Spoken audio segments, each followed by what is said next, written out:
that I was mad that I let Jett catch me in that first moto. I tightened up and I didn't have really good lines, and I was just like, man, I wish I would have won that moto. And my buddy was like, look how you're talking right now. Like you you didn't want Jett to catch you.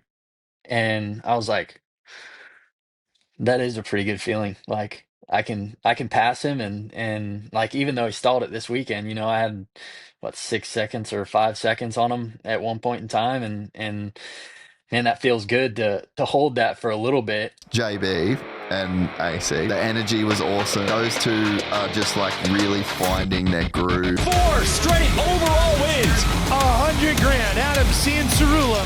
Checkered flag and Justin Brady. Cianciarulo has won the 2019 Club Motocross Championship. He's gonna do it to become the oldest winner in the history of Supercross.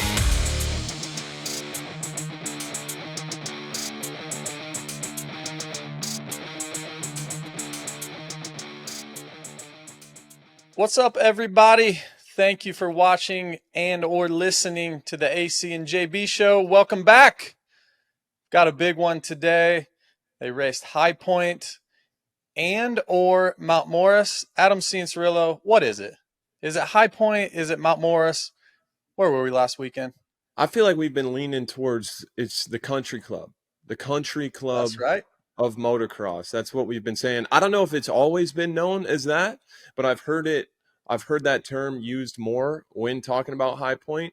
There it was. You said it. I think it's High High Point. I think it's High Point. Mount Morris to me is, I don't know, it's just like a little outdated. It's High Point. And it's one of my favorite tracks. It really is one of my favorite tracks that I've ever raced. I mean, you don't get any better ruts on the circuit anywhere but High Point. It's got all those off cambers. We saw always seems like it's raining the night before or the morning of the day of the race. I think it was 2000 High Point, one of the gnarliest mud races that I've watched. But yeah, it was a crazy weekend. But JB, let's get into how was your Father's Day, man? Saw you guys hanging out with the family. You guys riding bicycles. Oh, yeah. How was it? Yeah, we had a great weekend. It was Father's Day, so happy Father's Day to all the dads out there. And had a great time. Went to the lake, hung out at the lake on Saturday. Then Sunday just kind of hung around the house and went up, had a little bit of dinner. We actually have we live in a neighborhood just on the backside of this big kind of development with restaurants and grocery stores and stuff. So we ride our bikes up there every now and again, and we did that on Father's Day. And actually, kind of random, went and had some pizza.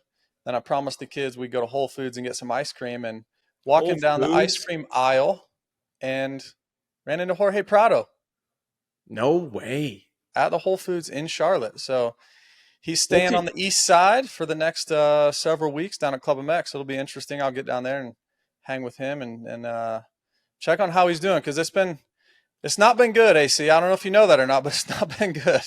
Well, I feel, and you and I have talked about this kind of off air, but it's such a hard thing when somebody is underperforming, and as an analyst, you have to, you kind of have to break it down, because that's what everyone's talking about. Because you and I know, and we've said this before, but we know how hard it is. Of course, he's trying his best. But what was his mood like?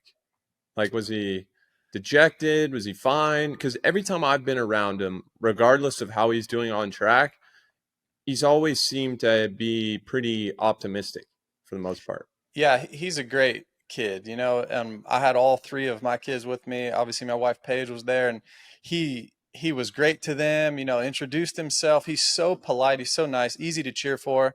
Asked him about the weekend, specifically that second moto. Obviously it started raining, and what was that like? And he just talked about how excited he was to get back to Club MX. He thinks the testing will be much better back here on the East Coast, which I tend to agree with. We don't think about it a lot, but he has very limited time on that Monster Energy Kawasaki. So, and testing out west, AC, you rode this weekend. We're going to get into that, but not ideal testing conditions out on the West Coast. And I think he's starting to realize that now that we went to a track like High Point. Big ruts, big hills, big bumps, and that's what he's going to get at Club MX. So he just seemed seemed excited to get back here, do some testing. And also what he was most excited about is they obviously have a weekend off, but then we go to Southwick, and he's great in the sand. So I think he's optimistic to hopefully turn his season around here in a couple of weeks in the sands of Southwick. It's hard. It's hard as a racer to do it in California in the summertime now. We do not have many tracks left out here, and like you said, besides the first couple rounds, Fox Raceway and Hangtown, so hard to go out to Glen Helen on a Thursday or Fox Raceway on a Tuesday and get a setting that's going to translate to these East Coast tracks. I mean, it's the same thing every year. It's like, I think for the casual fan, you know, if you had a decent bike setup the year before at the track before, it seems like you would be able to kind of reverse engineer it as a team, as a rider, and show up with a good setting. But as you and I know, it just doesn't work like that. It just doesn't work like that. And one thing that I will say, and we were, we got on Jorge's butt pretty good on here last week, so we'll move on. But one thing I will say is, and I've heard from people that he doesn't practice during the week at the same intensity as the race, which there's been plenty of guys that I've been around in my career that have done that. Ryan Villapoto, Ryan Dungey, Ken Roxon occasionally, but those guys also had so much experience and they knew what to expect on the weekend. And so it's very difficult. I heard Katie Osborne actually on the broadcast this week talked about how she talked to the guys at Cowie, and they said they were kind of using race days as test days as well. And I think maybe part of the reason for that is maybe some lack of intensity kind of during the week. It's so hard to go out there and ride at 80% and then, you know, show up at High Point, get a good start, and the intensity is insane, and your heart rate's higher than it was all week. You're going faster into the turns. Everything is different. So I think, and he'll learn that. That's one of the things that, you know, coming over here, that because he doesn't have the experience with the tracks and the bike and all that, I think he needs to kind of ramp up the intensity during the week. I think that'll help out a lot. But you would think, you know, kind of as we get into, you mentioned Southwick, you would think that's going to be a good track for him. I mean, I don't know if you've watched that guy ride in the sand, but he's pretty unbelievable. Yeah, he's unreal. But the opposite of unbelievable was me on the vet track on Saturday, Fox Raceway. I was going to say, how were your settings this weekend? How'd your bike feel? We good? Yeah, no, we're good. We're good. I think we have a pretty much stock suspension, and I'm fine with it. It's super soft, plush, and I'm not the guy that goes out there and has a great time trying to go as fast as I can. I did about a 1-lap sprint kind of towards the end of my day, but I rode the vet track the entire time. It was super crowded. I met a bunch of my friends out there. We had Jace from Gypsy Tales, met him out there.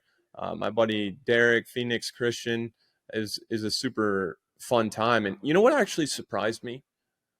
What actually surprised me is I really enjoyed the whole ritual of it. Like waking up, you know, of course, packed my gear bag the night before, laid all the stuff out, made sure my boots, everything was clean, good to go.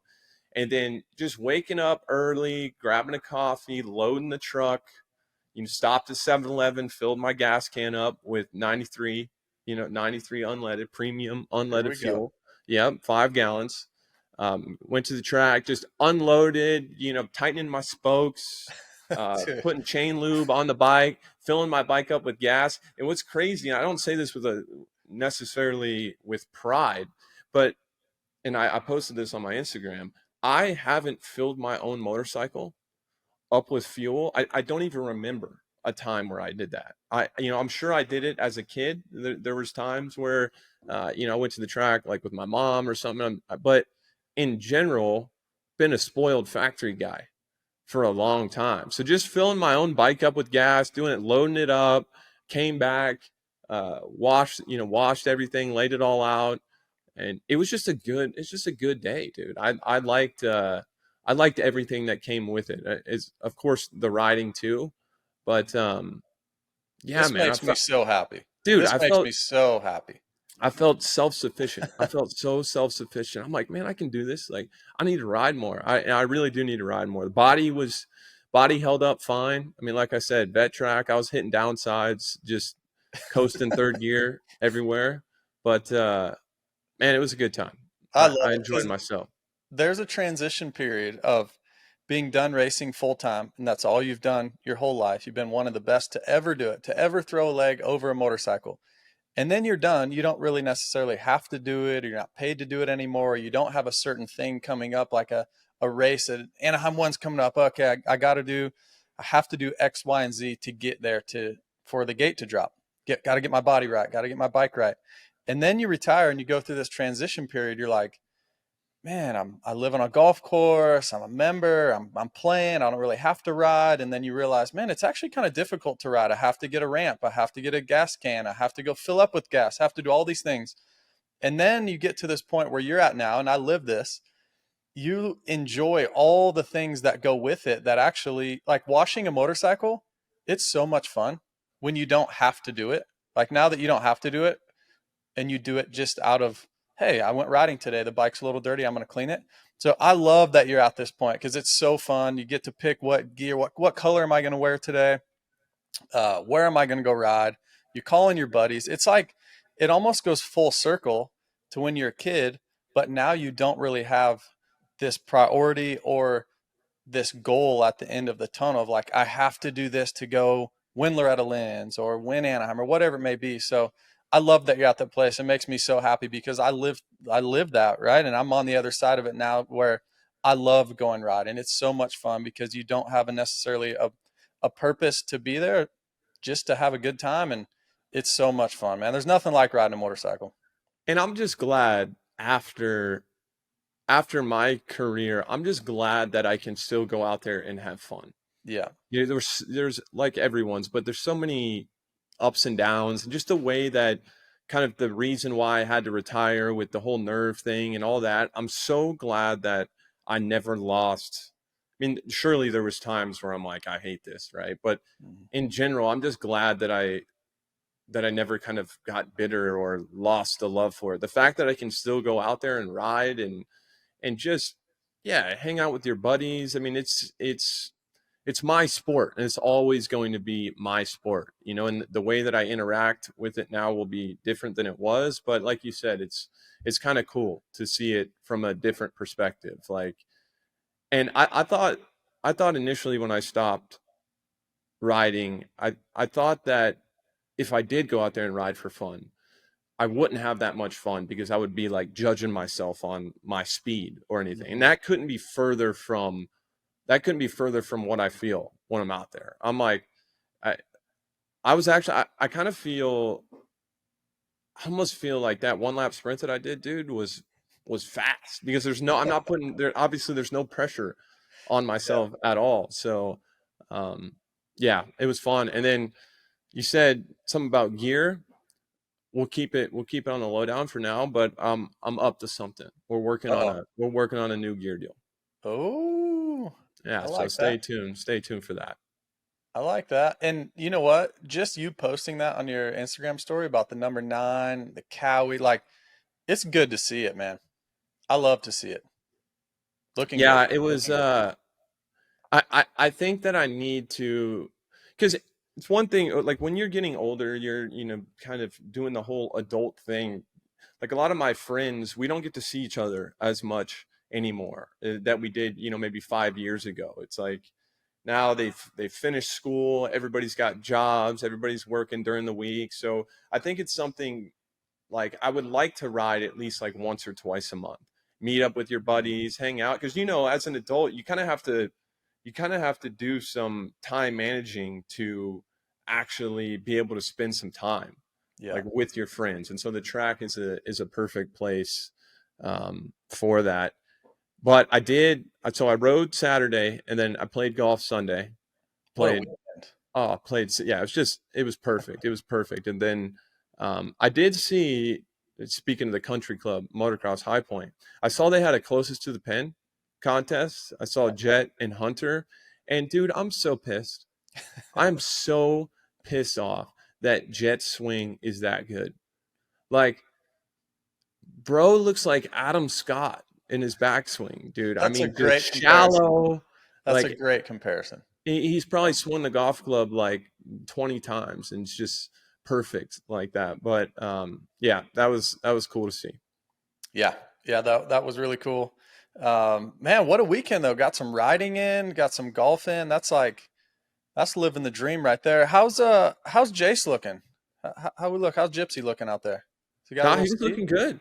He Yeah. was looking good. Well, I was making fun of him. I was making fun of him because he said that he was going to bring. It was hot, you know, it's mid-90s out here in Southern California. So Yeah. he said he was going to bring an easy up for us, Okay. and he unloaded the easy up and put it up. And dude, this thing was like no bigger than my desk. No bigger than my desk. But I did some laps with him. He's a good rider. He's got good technique. He was hitting downsides. We were kind of going back and forth, you know, looking over at each other on jumps, stuff like that you do with your friends. Oh yeah.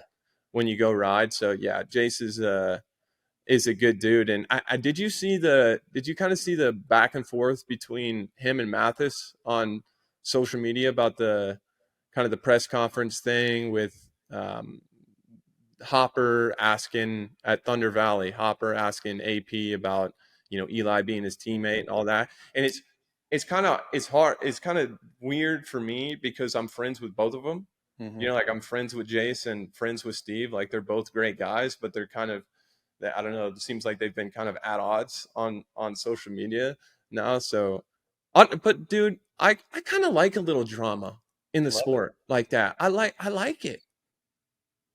Yeah, I think it pushes both of them to be better. And I'm with you, AC. I have a ton of respect for Steve. I'm great friends with him. I think he's great for our sport, as is Jace. I mean, I spent a Yep. lot of time in Australia, obviously racing over there, and went down to the Gold Coast and spent a weekend hanging with Jace and did the podcast years and years ago when I was down there. I think he does great stuff. I was just listening to the Mitch Covington podcast Oh, this that's a good morning one. on Gypsy, which was an amazing, amazing podcast. I'm sure you know Mitch well. I don't really know him at all, but wow, he has got some stories and seems like a really, really cool guy. Yeah, it's so actually Thomas, his son, Thomas Covington, Mm-hmm. he was like one of the guys I raced with in amateurs kind of growing up. So I had kind of been around Mitch, and then of course he started working with Monster and has had a very successful career in that avenue. And I just started watching that podcast, the one that you just watched with Yeah, Mitch not that long ago. And it is it's crazy. The great. whole thing, the story about like Tiger Woods and all that Yeah, kind of stuff, man, that's cool. But no, Mitch Covington, great guy, great family. Thomas, same thing. But yeah.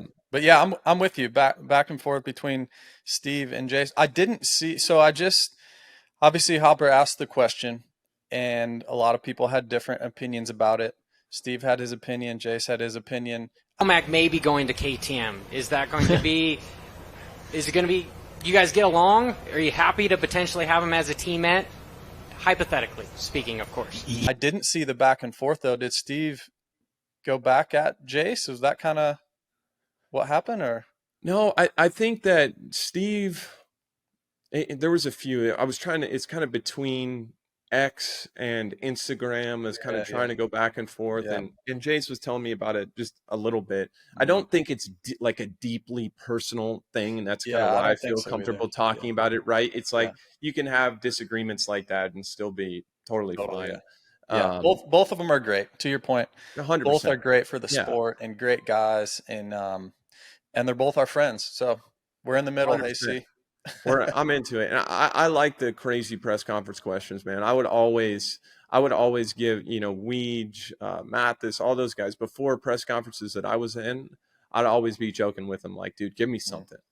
Give me something. Give me a question. Give me a question that I can't answer. Like, to me, that's so stimulating. It's like trying to dance around it the best way that you possibly can. But yeah, how about this week's press conference? Jett just eating a corn dog, dude. Yeah. Just goes out there, wins another one, and just sit next to Tomac, who probably hasn't had a corn dog since he was 6 years old. Has he ever had one? Yeah, probably not. Probably not. All right, JB, let's get into this thing. Let's get into 250s. I mean, what's there left to say? I think this is how we started talking about 250s last week too. But Deegan, There's something about great riders, great athletes, that you have a bad race, you have a bad game. It's like, it's very rare. Like you would see like an RC or a Jett or anybody had a one off weekend. It's so rare for them to come back and have an off weekend again. The bounce back is pretty much always there. And I think what we saw was Haiden Deegan was just not, he wasn't going to lose this week. He just wasn't going to lose. He was up there up front, made quick passes, made quick work, and that was it, dude. It seems like he just does the same thing every race. Gets to the front pretty early, pulls like an 8 to 10 second lead, keeps it there the whole time, wins the race. I mean, it's the most predictable 250 class outdoors has been in a long time. Yeah, with a fairly stacked field. I mean, we talked about it last week, but there's a lot of guys that are really, really good in the 250 class right now. But Hayden's just the best guy. He is. And, you know, it's taken me quite a while. I'll admit it, because when Hayden first came out of the amateur ranks, you know, there was so much hype, and then struggled a little bit in Supercross, and then has kind of slow rolled it to where now he's by far the best guy. And there's been a few key moments where I'm so excited for what's next. I know it's easy to do. Human beings, you know, it's hard to live in the now. And it's hard for me to live in the now right now with Haiden Deegan, because he is the best. There's no question about it. He's the best 250 guy. So what I mean by that is, I can't wait for next year, Adam. I cannot wait, because I'm here for it. I'm there. That I do believe that Haiden can challenge for 450 wins and 450 championships. Now, 12 months ago, maybe I wasn't there, but I was at Budds Creek last year. I think you were on the TV broadcast, right? We went to dinner the night before the race. Yep. And Haiden said, I think he was up like 17 or 18 seconds in Moto 1. And he said on the podium, I just wanted to destroy these guys. Don't quote me exactly on that, but something along those lines. Like, I just wanted to crush them, right? And he did just that. Then we go to SMX. You and I were on the call there, the live call. We did the pre-show, post-show. We did race day live. We witnessed Haiden coming through the pack, taking different lines, being so creative, and on a track that was very hard to pass on, Haiden made it happen. And those are the moments that I've seen from him that only the greats can do. And he's in that conversation for me. He absolutely is.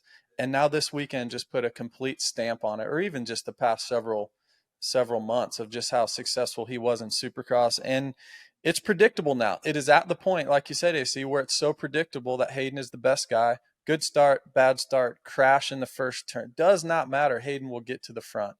And fresh off the heels of Hymas having a perfect day in Colorado, and we were singing his praises, and maybe one of the only guys that can truly challenge Haiden will get into chance. Unfortunately, might be out with another knee injury. Hopefully not. But I'm here for it, man. It's hard for me to stay in the moment, Adam, because I want to see him on a 450 racing the best guys, Jett Lawrence, Hunter Lawrence, Eli Tomac. I cannot wait for that.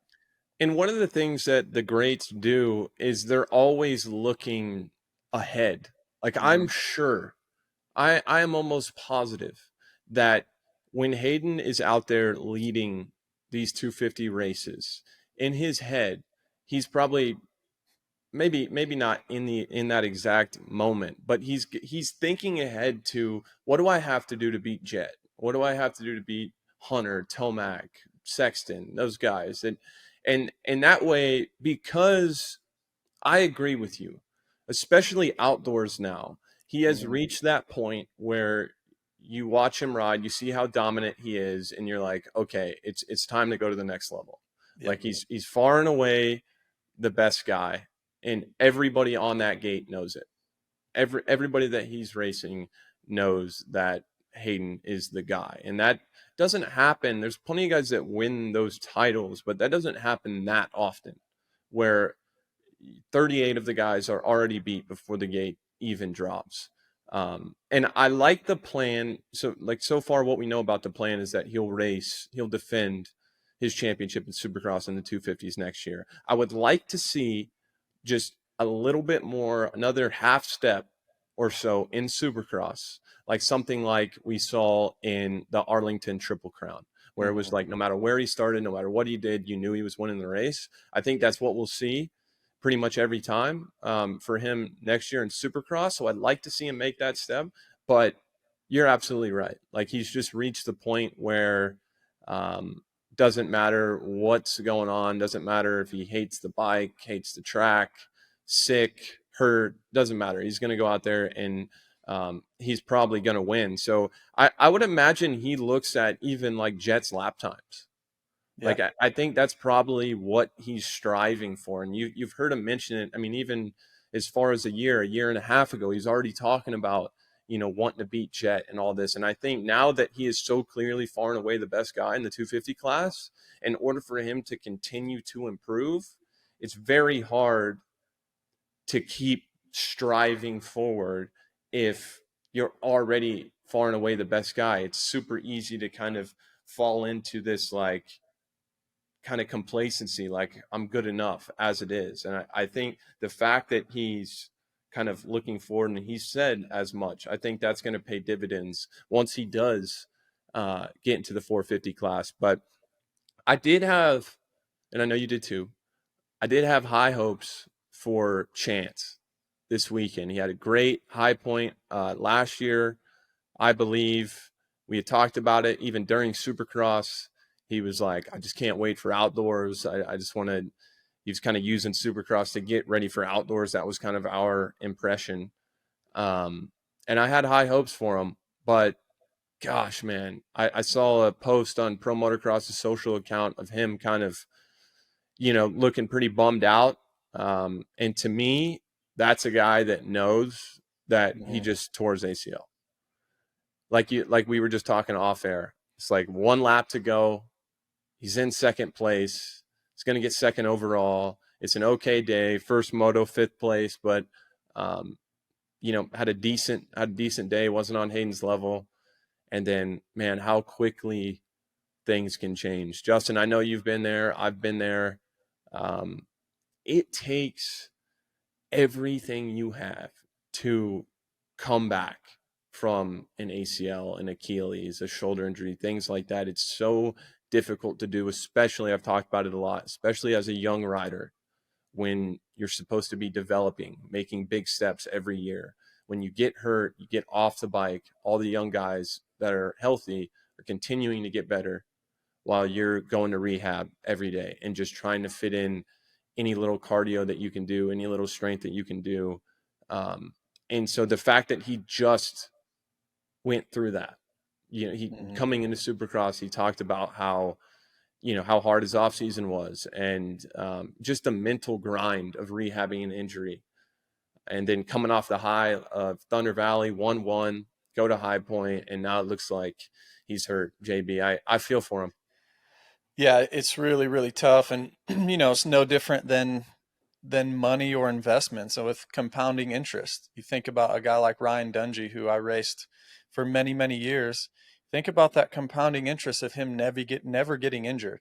You can work on your bike, you can work on your fitness, you can work on your technique, you can change so many things and trial and error. And then you get to this point where you're like, yep, I hit on this.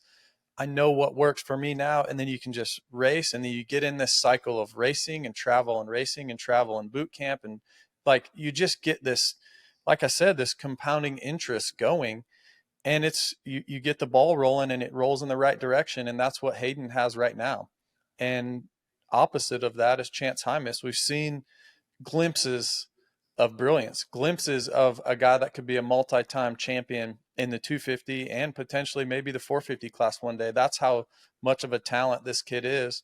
But unfortunately, injuries have gotten the best of him. And what's crazy, like you said, I mean, it's what, last lap, he's in second, going to be a pretty good day, and you just catch your foot in a rut. It's also what makes me a little bummed out about the mentality through Supercross. The one thing that you cannot do in our sport or in Supercross and motocross is look forward to the next series and give up the one that you're in, because things like this can happen. You literally only have what's in front of you today, this racetrack or this practice day or this race, because things like this can happen. And if you can live in the moment in our sport, it's really a talent it's tough to teach. It's tough to do that just for reasons we just talked about earlier. But you really have to do that. And Chance was good enough to win Supercross races. So when we started hearing these things of putting all his eggs in one basket over there in motocross, that was still months away. I just cringed a little bit because I'm thinking, man, and obviously no one knew this would happen, and we don't know the extent of it, but we do know that he's done it before. He pulled off the track, and to your point, racer, you just know your body so well. We've all been through injuries. When he's pointing at his knee, shaking his head, and then you see that social post from Pro Motocross, and it was on the broadcast as well, with Jett kind of hugging him and looked to be in tears of something that was wrong. He knew something's up. And from everyone that I've talked to, sounds like he's getting an MRI potentially today, and they'll find out what exactly is going on. But I just feel for him, just because, for one, he's such a great kid. For two, Super good kid. yeah, he has got a great family. And for two, he's truly that talented and that skilled on a motorcycle where he could be a multi-time champion. And I think he would be a great ambassador for that, for the sport, for kids to look up to. I've got young kids now, and if they would look up to a guy like Chance Hymas, I would love that for them because of all the reasons I just said. So, like you said, we've both lived it. The only thing you can do is lick your wounds and start rehabbing, if that's the case. If he does have a torn ACL or whatever it is in the knee, then you have a decision to make of, do you continue racing? Do you not? Do you get it fixed now? And I'm sure that's conversations that he'll have, if that's the case, with his group of folks and with American Honda. And it sucks, man. It really does. But it's also, we're just talking about Hymas, who is one of the top guys. It probably happened to a few guys this weekend or last weekend, that guys we don't even talk about, whether that home practicing or outside the top 20. It's part of it. It's the nature of the beast. But if you can get on a side like Ryan Dungey, I mean, do you remember that, AC? I mean, just time after time after time, just building. I can only remember he broke his collarbone in 2012. Yep. And then his the back injury. And that was, or was it neck or back? Forget exactly. Was that Colorado? That's it. His whole career. And think about the level he was at. Just pretty special now that we can look back on that. But yeah, bummer for Hymas, man. We feel for him. And I think as a young rider that he's established to a certain extent. He's won races. He has shown what he can do, at least in outdoors. And as a young rider, I've been there. Every time you get injured like that, it's mounting pressure. It's more pressure. It's more pressure. Now, say, maybe he will continue to race with it. I raced with I came back. I had an injury before Supercross in 2016. I raced 2016 outdoors and like 3 rounds into 2017 Supercross. I got into it with Zach Osborne. I tore my ACL, but I just come off a shoulder injury or something. And I'm like, there's no way in hell. I got to remind people who I am. I got to go out there and show people that I can win again, so I can secure a deal moving forward. There's plenty of guys that have raced a lot of their career with their ACL not intact, because we just don't have to do that much lateral movement. We have the knee braces. The biggest thing that you have to worry about when racing with a torn ACL is hyperextension. And so what I would do is I would have a knee brace that basically locked my leg into a place that I couldn't even stand up fully. But if I dabbed it in a corner, it didn't hyperextend, and then I could continue racing. But just from the mental side for Chance, like when I saw that post on Pro Motocross, I sit there and I have a lot of sympathy for that, just because I've been in those exact shoes, and it's just a hard place to be. You feel like you're letting everyone down. You feel like your life is over. I mean, I can't imagine what he went through just in the last 6 months to get to where he is now. And you got guys like Deegan that he was racing with last year that continue to stay healthy, continue to win races and championships. And you're sitting there on the couch thinking, like, when's it going to be my turn? Mm-hmm. And it's so difficult to keep coming back as a young rider and not put that not put all that pressure on yourself like that, those mounting expectations to get something done, to make it happen. When's the team going to give up on me? Like there's so much that goes into that. So I just hope best case scenario, I think based off what I saw, is that it's a partial tear of some sort, not completely torn. And you can do a lot of rehab to, it, JB, but if you get your hamstring really, really strong, that can really help keep your knee in place. So there's plenty of things that he can do to stay out there if that's the route that he goes. But just a great young rider. And I hate to see that. I hate to see anybody go through that, because you just think every time you're sitting on the couch, or every time you're out with an injury, it's almost like the odds of reaching your true potential diminish by 5%, 10%. I mean, it can be done. And I think that's one of the reasons I think about Hunter Lawrence. Mm-hmm. I think about Hunter Lawrence. He was in the same exact spot. People were saying the same things, like this kid's never going to figure it out, but he's the outlier. Like he was able to work himself back into a champion, and now he's one of the best riders in the world. That doesn't happen that often, because it's hard, because it's really hard. And a chance, I think he has the skill to do that. And yeah, we hope he's okay. I just hope to see him out there. But just a tough break. Just a tough break for him. But we did, transitioning to something more positive, we did have a Tom Vialle sighting. We did this weekend, JB. This is your guy. 4-2, second overall. Pretty good day for Tom.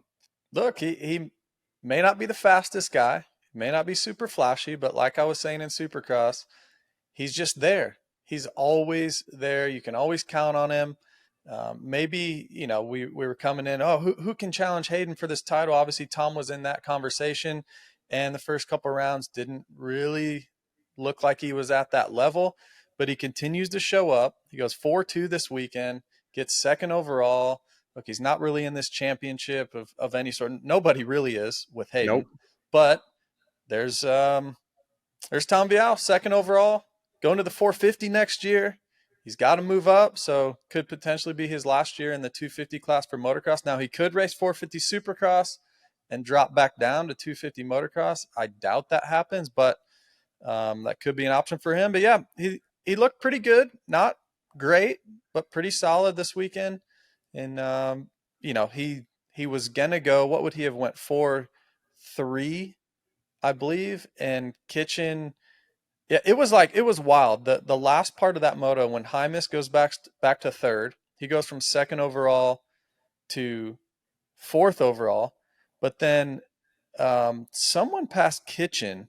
Shimoda passed Kitchen late in the second moto to bump Kitchen off the podium, but then Hymas went to, like, it was wild. So it was all jumbled up. So Vialle ends up second, Kitchen third. But not flashy AC, but gets the job done. And what do you think that bonus was for second? Smooth 25 Gs, something like that, 30 Gs? I would think. I think sometimes, I know early in my career, I was like, I don't want a lot for second and third. Just give me a lot to win the race. So you can kind of, there's some maneuver, you can maneuver around that a little bit. But I would say probably between 20 and 30. Yeah. I would think. It was more like 15 for me. It was like 65, 15, 7,500 or something. I remember like my first contract. Typically it's 50, 25, 10-ish. Something right? like that. Yeah. But yeah, I mean, next year, man, we'll move on, but it's going to be Vialle, Tomac, and Plessinger. Supercross, 3 guys.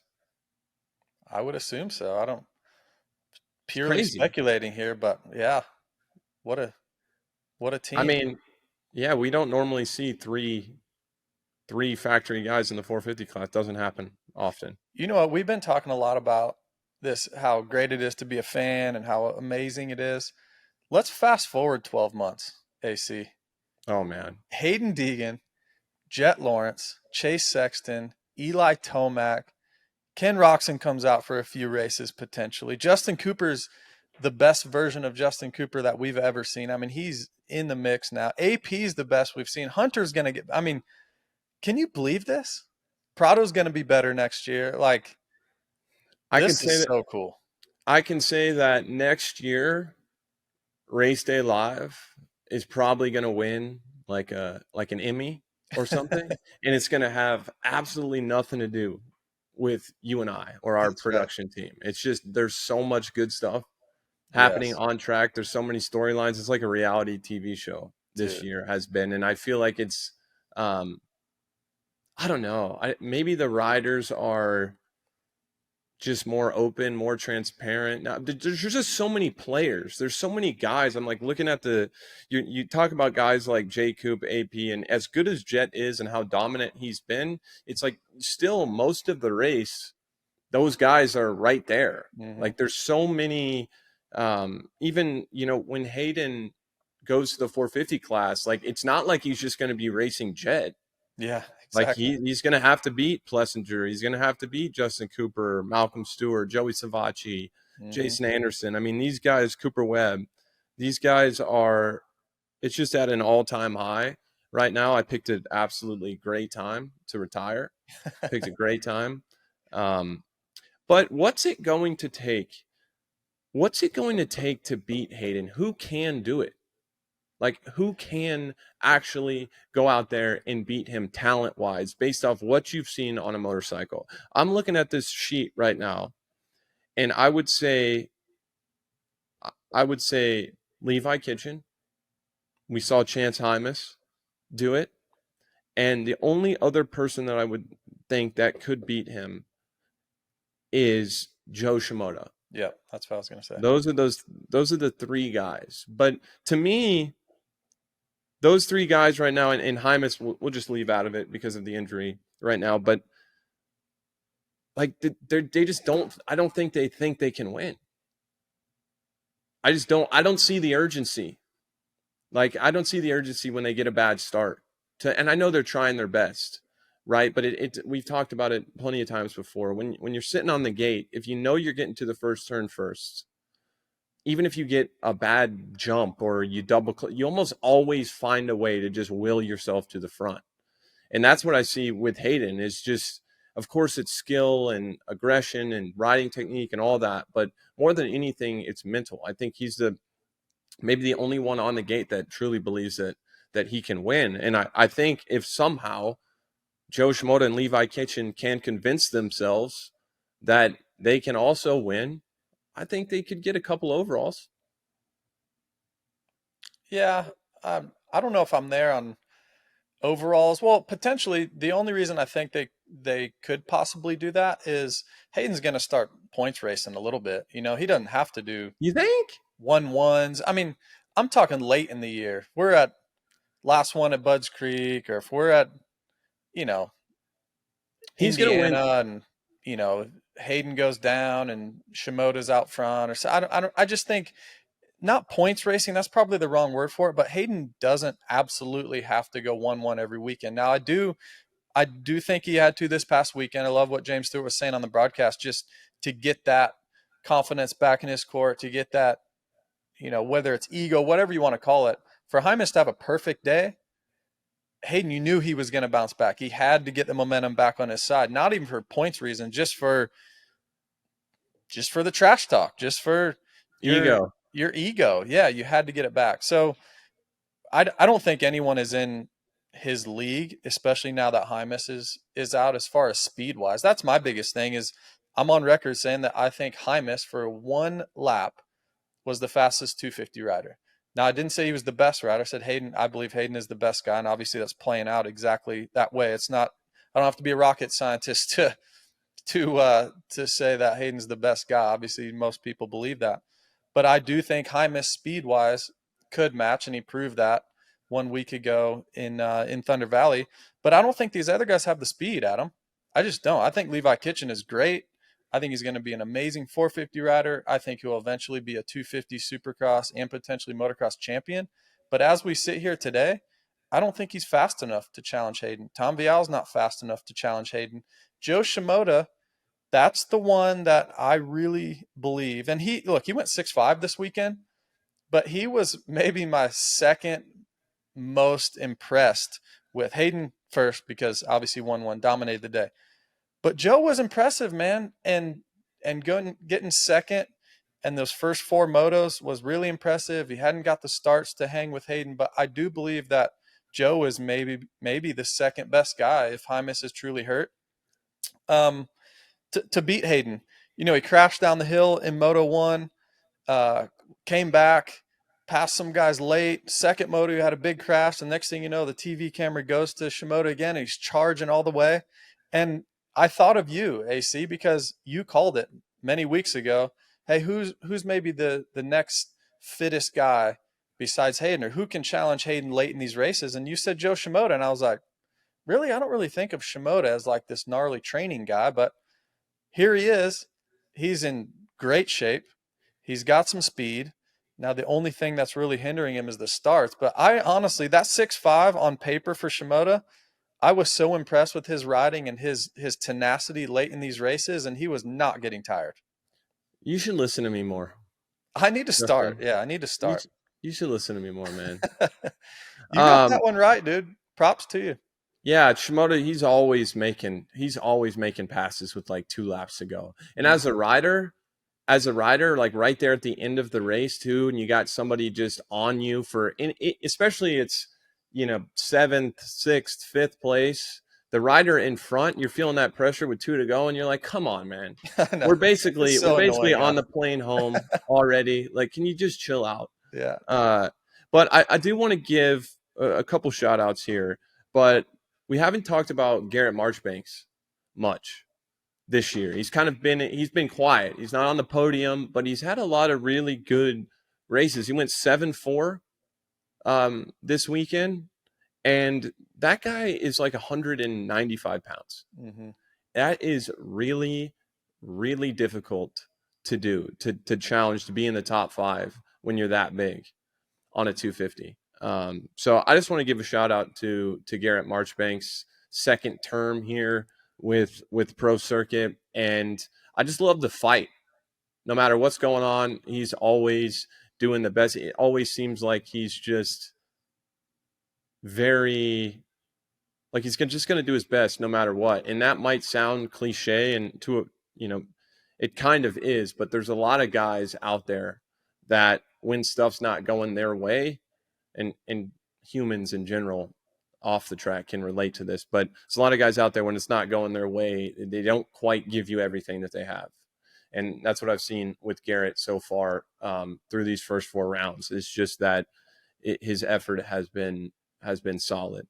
Yeah, I want to touch on that a little bit, AC, because I know Garrett quite well. He rode for Club MX for several years, spent a lot of time with him down there in South Carolina, and I thought that relationship was great. I thought Garrett was helping the team get to that next level. He'd gotten some podiums in Supercross, and they started to have some animosity between them. Not exactly what happened, but there was a little communication breakdown, and I heard that Garrett was going back to Pro Circuit on a 1-year deal.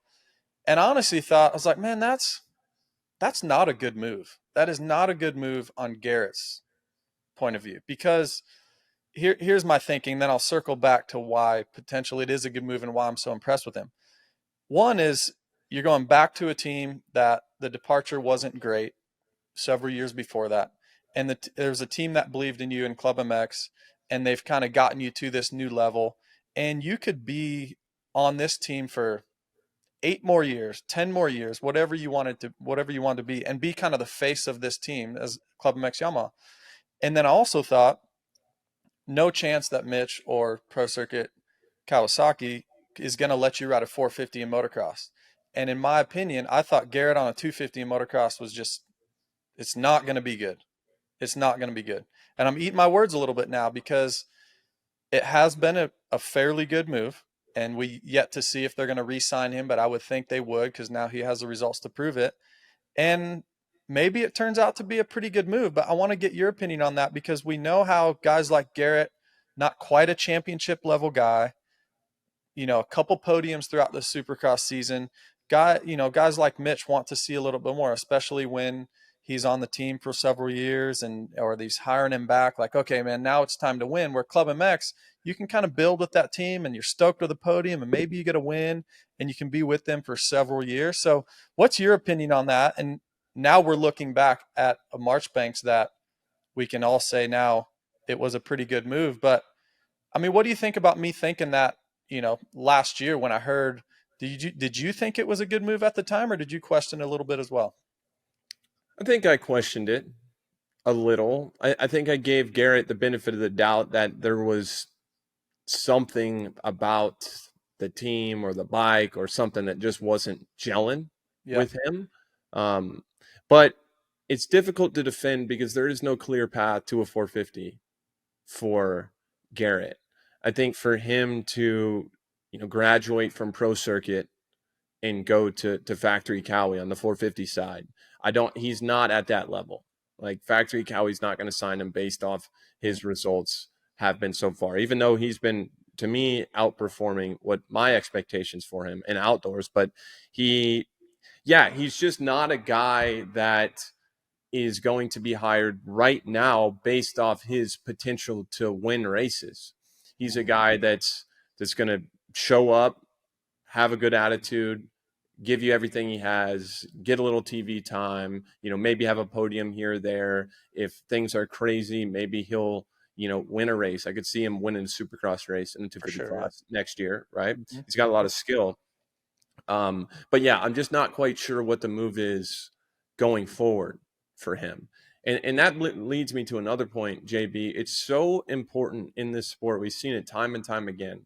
So important to end a business, a partnership with a team, a company on good terms, because the sport is so small, right? However Garrett handled the situation with Club MX, whether, I'm not saying anybody was right or wrong, I don't know anything about it, but if he did not handle that great, right? The guys at Club MX, those guys are going to talk about it. Mm-hmm. And then you do that enough times, and eventually you get this reputation that you're difficult to work with, or, just like a bad character type of, and that's not what I'm saying about Garrett specifically, or even this situation. I think it just brings up a broader point that it's really important for these guys, just because the sport is so small, to end in the relationship in a positive way, I think. And you somewhat have to get in where you fit in, right? You made a great point of that pathway. That pathway is almost blocked right now, even for a guy like Levi Kitchen. I mean, look, we all think Levi Kitchen is going to be great on a 450, but if Chase Sexton goes there and Jorge Prado's there, that line's a little blocked, and you have to make room for a guy like Levi Kitchen. So Garrett Marchbanks is even further down the list than that. And you think of McAdoo, is he ahead of Marchbanks? So I just think I'm really big on what the future looks like, and you have to get in where you fit in. And that's where I think a team like Club MX that has the ability to hire a 450 guy or 250 guy or move it all around. We're seeing it with Cody Schock right now. I mean, I was literally at Baggage Claim in Charlotte with Cody Schock, and he was like, man, I'm going to ride the 450 this week. And we talked about him racing the 450 during the summer. And I'm like, I think you absolutely should. You should go talk to Brandon about it this week. He's on a 450 motocross. You can make those decisions. Didn't matter how much you begged and pleaded with Mitch Payton to race a 450 in motocross AC. It wasn't going to happen. It's a 250 team. So exactly. That's where I think Garrett and the team of people around him think, look, Monster Energy, Pro Circuit Kawasaki, one of the best teams. He'd been there before. You won a championship with him, arguably a better bike than Club MX. But I think a team like that is getting better and better, and you just have to get in where you fit in sometimes. And that was my thinking for Garrett of like, man, this could be an opportunity you regret maybe later on in life. But he's making do with it. He, 7-4 on the weekend. I think we're going to continue to talk about him each and every weekend, but it's going to be the same story of bad start, really fast, great fitness, comes through the pack, gets a fourth. And I think one last point on this is, I don't know, I'm kind of rambling now, but I think for someone like a Garrett, for somebody that's racing, that's on a factory 250 team, but doesn't quite have the potential to win consistently, the best thing that you can do to have a career in dirt bikes, to make money in dirt bikes and to, get a payoff for your entire life that you've sacrificed for the sport is to know your role and to be easy to work with. Mm-hmm. Think about guys, in the NBA, role players, people that That hand was up. me, man.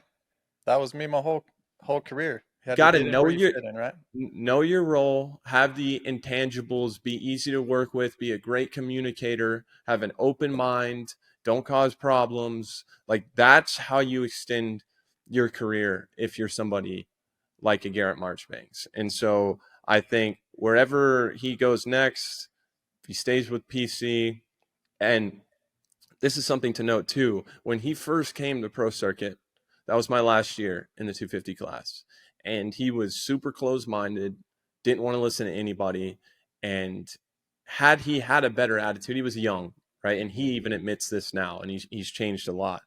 But had he had a better attitude, he won Daytona, I think, in 2020 or 2020. And it was kind of surprising that Pro Circuit didn't re-sign him again. I think that was kind of an attitude thing. So I think Garrett, based on what I've seen, has kind of learned from his mistakes. But just, in general, know your role, right, JB? Just That's know your it. role. That's it, man. That's it. I live that. When you talk about going back to teams, I mean, I think about myself a lot. When I left JGR the first year, I literally wrote thank you cards and gave everybody a bonus when I was leaving the team. Didn't think I'd ever be back. Leaving, I'm going to Factory Honda. See you guys later.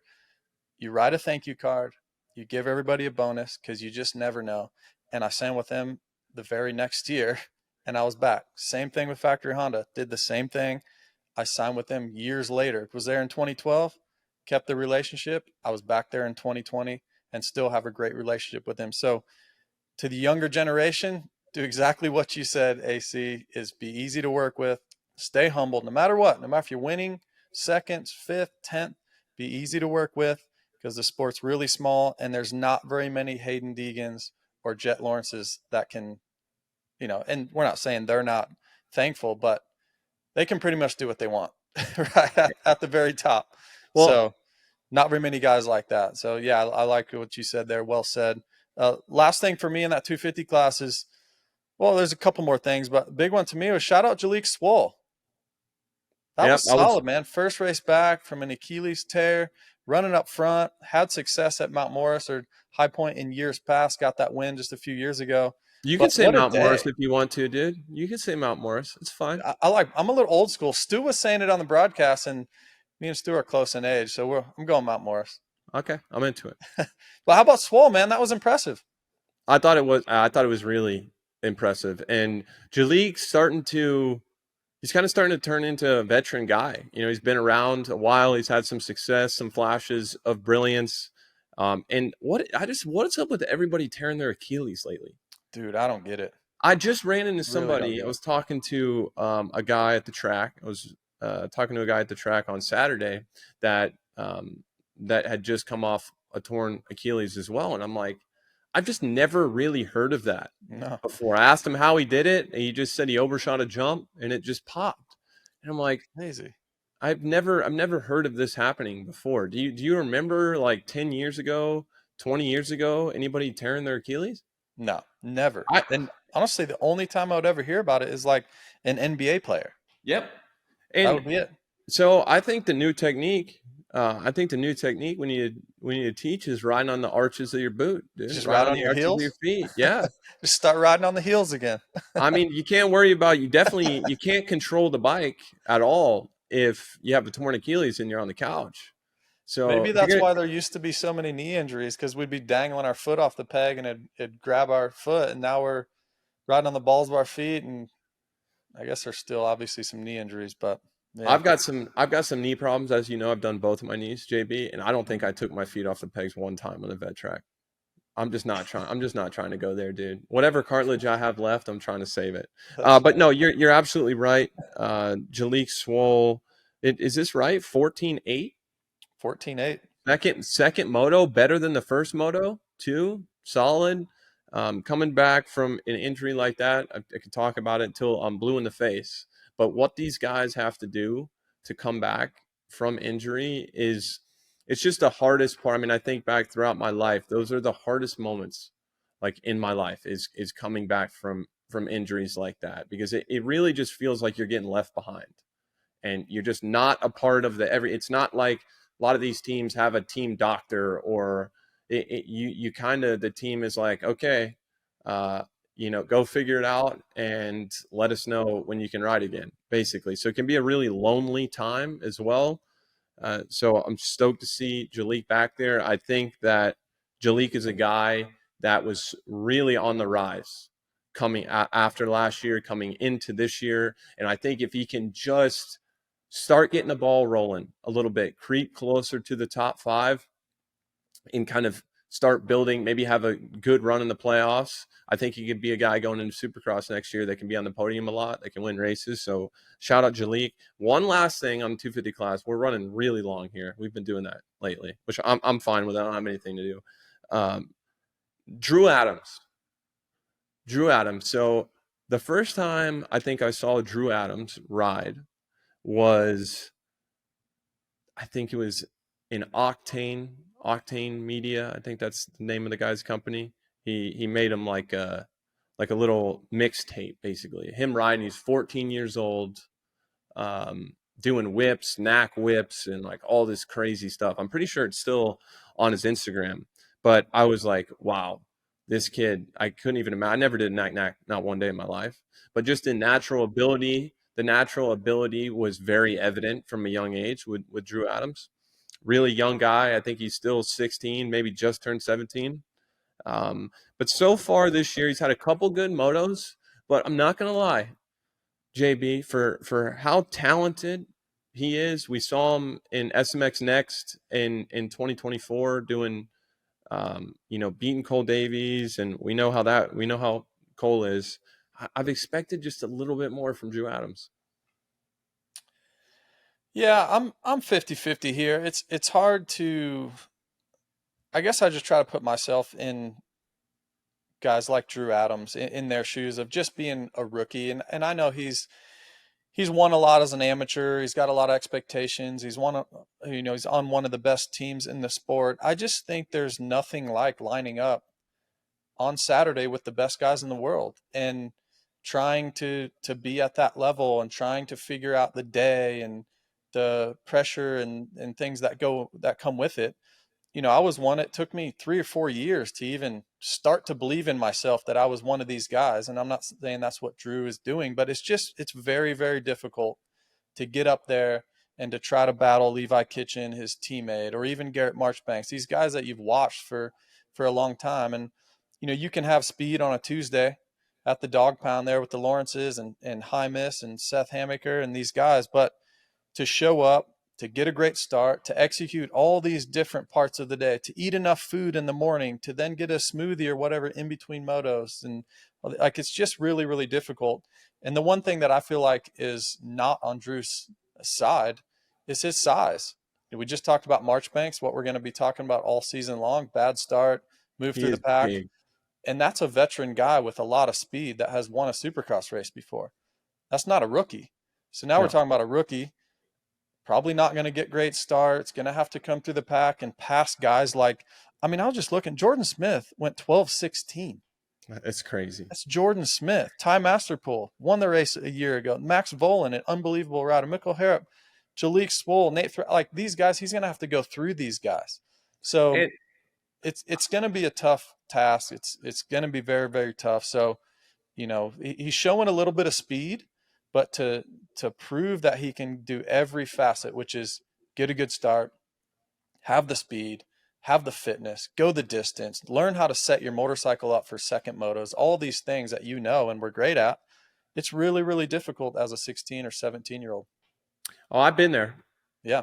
I've been there. I was super hyped coming into the pros, 16, about 115 pounds. I think I got 16th at my first race. Had a lot of between 8th and 12th place finishes my rookie year. And I think obviously the level is, I was racing guys like Tomac, Baggett, Dean Wilson, they were really Ken Roxon, they were really good guys. But I think the level in general, the difference between first and 10th place now is a lot smaller than it used to be. Everybody is just better. So I think it is getting more and more difficult for someone to come in, like a generational type of talent to come in and just be a podium guy, a top 5 guy right away. I'm not taking anything away from Drew Adams and saying that he's not going to be great, because I still think he is. The only reason I say that I expected more, because when I've seen him ride a motorcycle, some of the things that I've seen for how young he is, to me, he could be a guy. He could be a guy that, I think standard operating procedure, unless you're someone like a Jett or a Deegan or whatever, is to kind of, if you're going to be a championship guy in the 250 class, it's going to take you to like 3 years. Yeah. Right. It's like kind of going into your 3rd year, into your 4th year. Mm-hmm. I think that Drew could potentially be an exception to that. I think he's that good. I think he can kind of speed up that process. I think he can start winning, start getting podiums kind of, I guess, sooner than the traditional route. So that's why I guess I've just had high expectations, just because I've seen what he can do on a motorcycle. And look, it's one race. You got 21st. He's had some good motos. But I do think Drew is a guy to watch for the future. He's been pretty low key, really, since he turned pro. Tried to race Glendale, got hurt, ended up making his debut at Denver, raced Denver, Salt Lake in the outdoors. We haven't really talked about him that much, but I think this is a guy that can do big things. He's got the red hair. I mean, we know what that means, Yeah. right? So, yeah, I expect a lot from him. JB, I think sorry, one last thing on Drew. I think he'll have to prove to himself that he's one of those guys in Supercross. I think of him as an indoor guy. Why is that? Is he typically an indoor guy? I think his skills are great in motocross as well, but like, I just look at him as, a 7th, 8th, 9th place guy in motocross, but I look at him as a potential podium guy in Supercross because of those skills. Am I off there? I think that we did see a lot. When we watched the SMX Next in 2024, Mm-hmm. I think he was the only guy, and Cole Davies was out there too. Yeah. He was the only guy you watched him ride, and you were like, pass the eye test. Like, okay, you could put this guy in the you could put this guy in the 250 class right now, and he's not going to win. He's not going to podium, but he's not going to embarrass himself. Like, he's going to look like he belongs out there. So I think that's where we probably kind of group him into being a Supercross guy. But you're right. I mean, he's super young, and he has grown so much in the last 2 years. And I know all about that. You got to completely change the way that you ride the motorcycle. It's like you learn to ride the bike one way, and then you grow 8 inches, and it's like a completely different thing, right? All of a sudden you have all this weight moving around, upsetting the balance of the bike. So I don't know. I do think that we'll see some flashes from Drew this year. Maybe a podium in a moto, a couple top 5s, something like that. Really? Podium in a moto? Yeah, but he's got to find a way. I don't know if he's on the scoop tire. Oh, come on. Everyone's on the scoop. He should be. Isn't that crazy now? Everybody just runs a scoop. It's just no matter all what. the time. Yeah, no matter what. I'd like to think that I had a small part in that. I know it's probably mostly a Tomac thing. You know what someone told me not long ago was that Tomac before the season was slated to run the scoop all year. Supercross, motocross, Come on. did not matter. And he had a crash at the farm, the Star facility, had a crash on the scoop, and they think it was because of that, because I think he slid up the face of a jump or something, and that was it. That's when he was like, I can't run at Supercross. But he tested on Supercross for like several weeks with the scoop. He was all in. Those knobbies are so tall and stiff. I don't know how you go through a whoop section with those unless the knobbies are they flex. I remember RV when track used to get super broken down. He would run a really aggressive kind of like sand rear tire because he said the knobbies were like they flexed basically. And it helped him in some way. So I'm not sure what that whole trend is about, but let's get over let's get over to the 450 class. JB, take it away. Give me what surprised you the most? What surprised me the most was, look, Jett's not surprising anymore. We all know what we're going to get from him. But honestly, what's continued to surprise me is Aaron Plessinger's speed. Like, So good. the dude is at a totally new level now. He's totally found a new level. And obviously, we talked about how the Supercross season started. It was not good. It was not good. No. And turned it around into the season fairly well. But then to come out and truly have this speed, like the first part of his moto, of the first moto, was unbelievable. And I just think you can see, we're seeing a totally new belief system from the 7. That's what I think. And look, I believe we're going to have him on the show later on today. So this is going to be awesome. Be our first guest, and we'll ask him. But to me, it looks like he's riding with a newfound confidence or a newfound belief that, AC, you know, when you watch people, and you probably live this, no matter where you start, the only thing you think of is getting to the front. I mean, where's the leader at? You're looking over like, that's where I have to get. That's what it looks like. That's how he's riding right now, is where's the leader?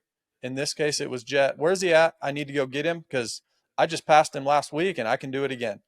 And I love to see it. And then Jett stalls his bike. He goes to the lead, ultimately gets third in that, gets third in the first moto, 3-4 on the day for fourth. But I love the new belief that the 7 has got. And I mean, do you think the same thing? Like, do you see a new belief system where his demeanor on the motorcycle is just different than years past?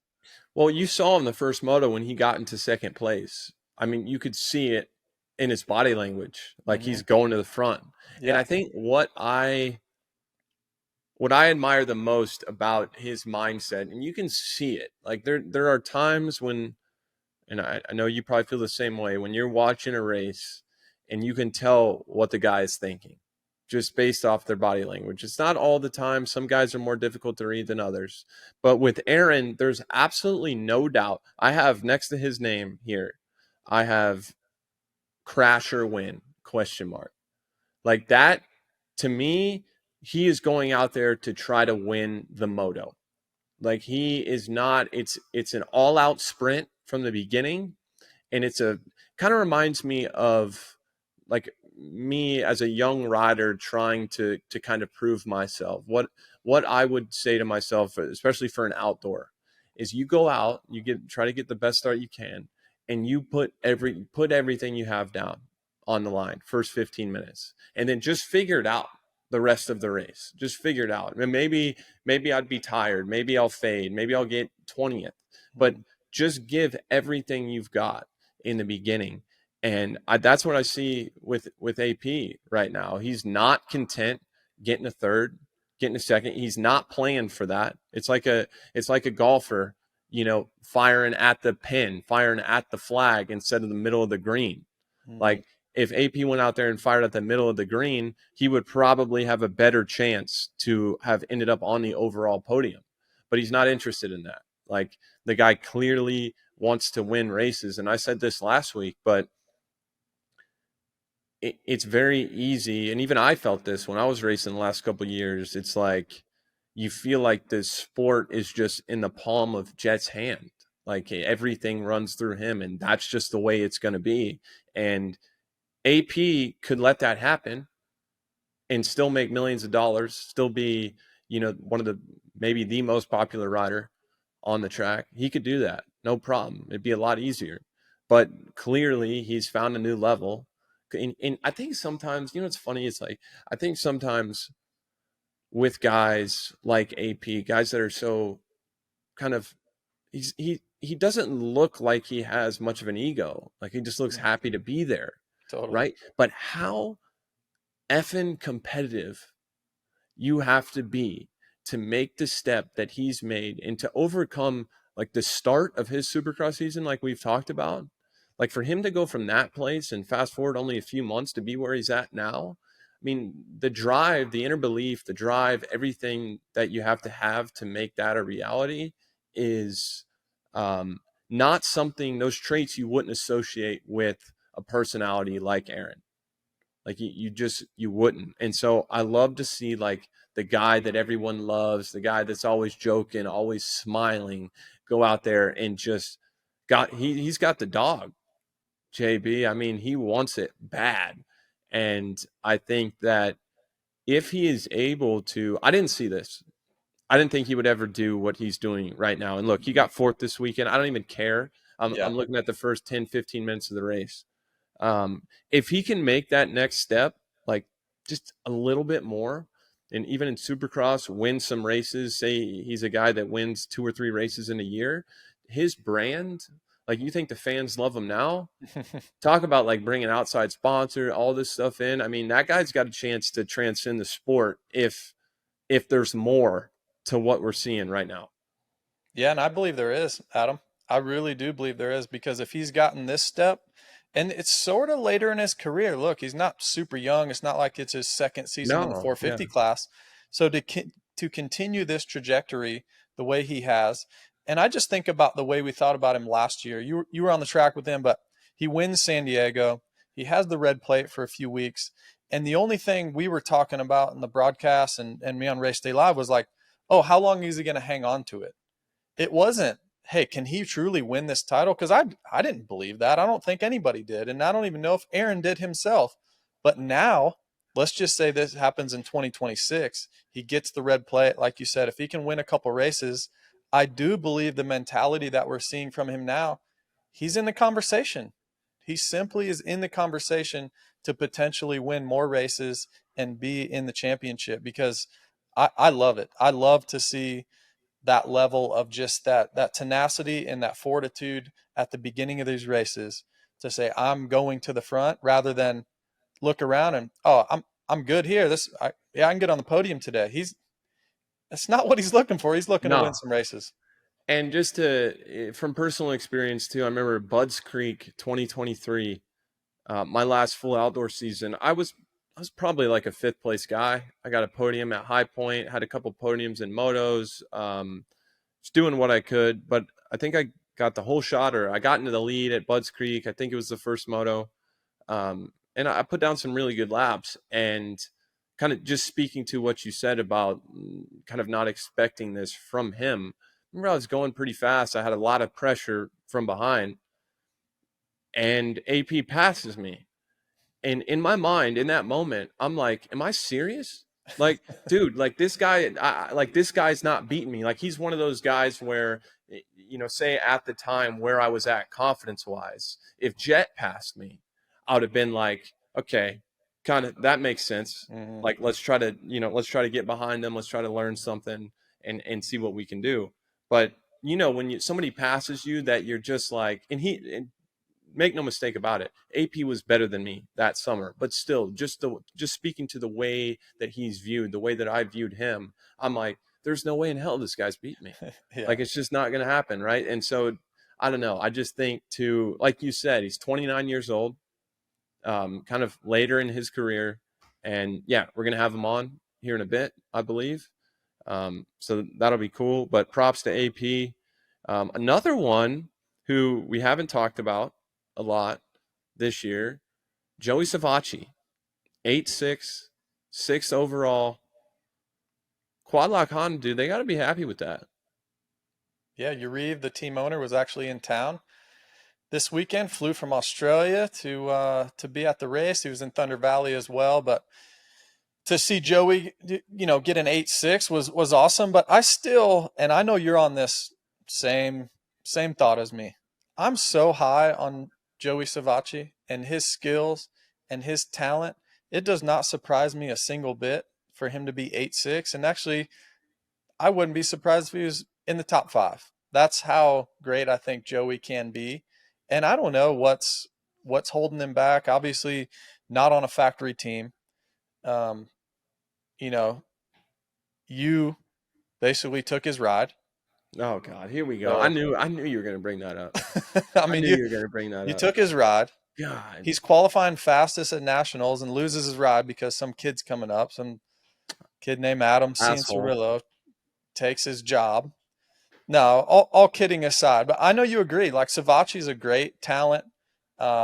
8.6 on the day, solid performance. But I still think Joey has more, don't you? I think he does. I remember Joey and I got to be pretty good friends. He was on pro circuit with me for a couple years on 250s, and um, he's a funny guy. And then yeah, the whole Cowie thing, me taking his ride, I think that kind of put a little bit of a strain. I used to play with Joey. We used to play like Xbox, like play Call of Duty and stuff. We had like a group of friends. We would always log on and play.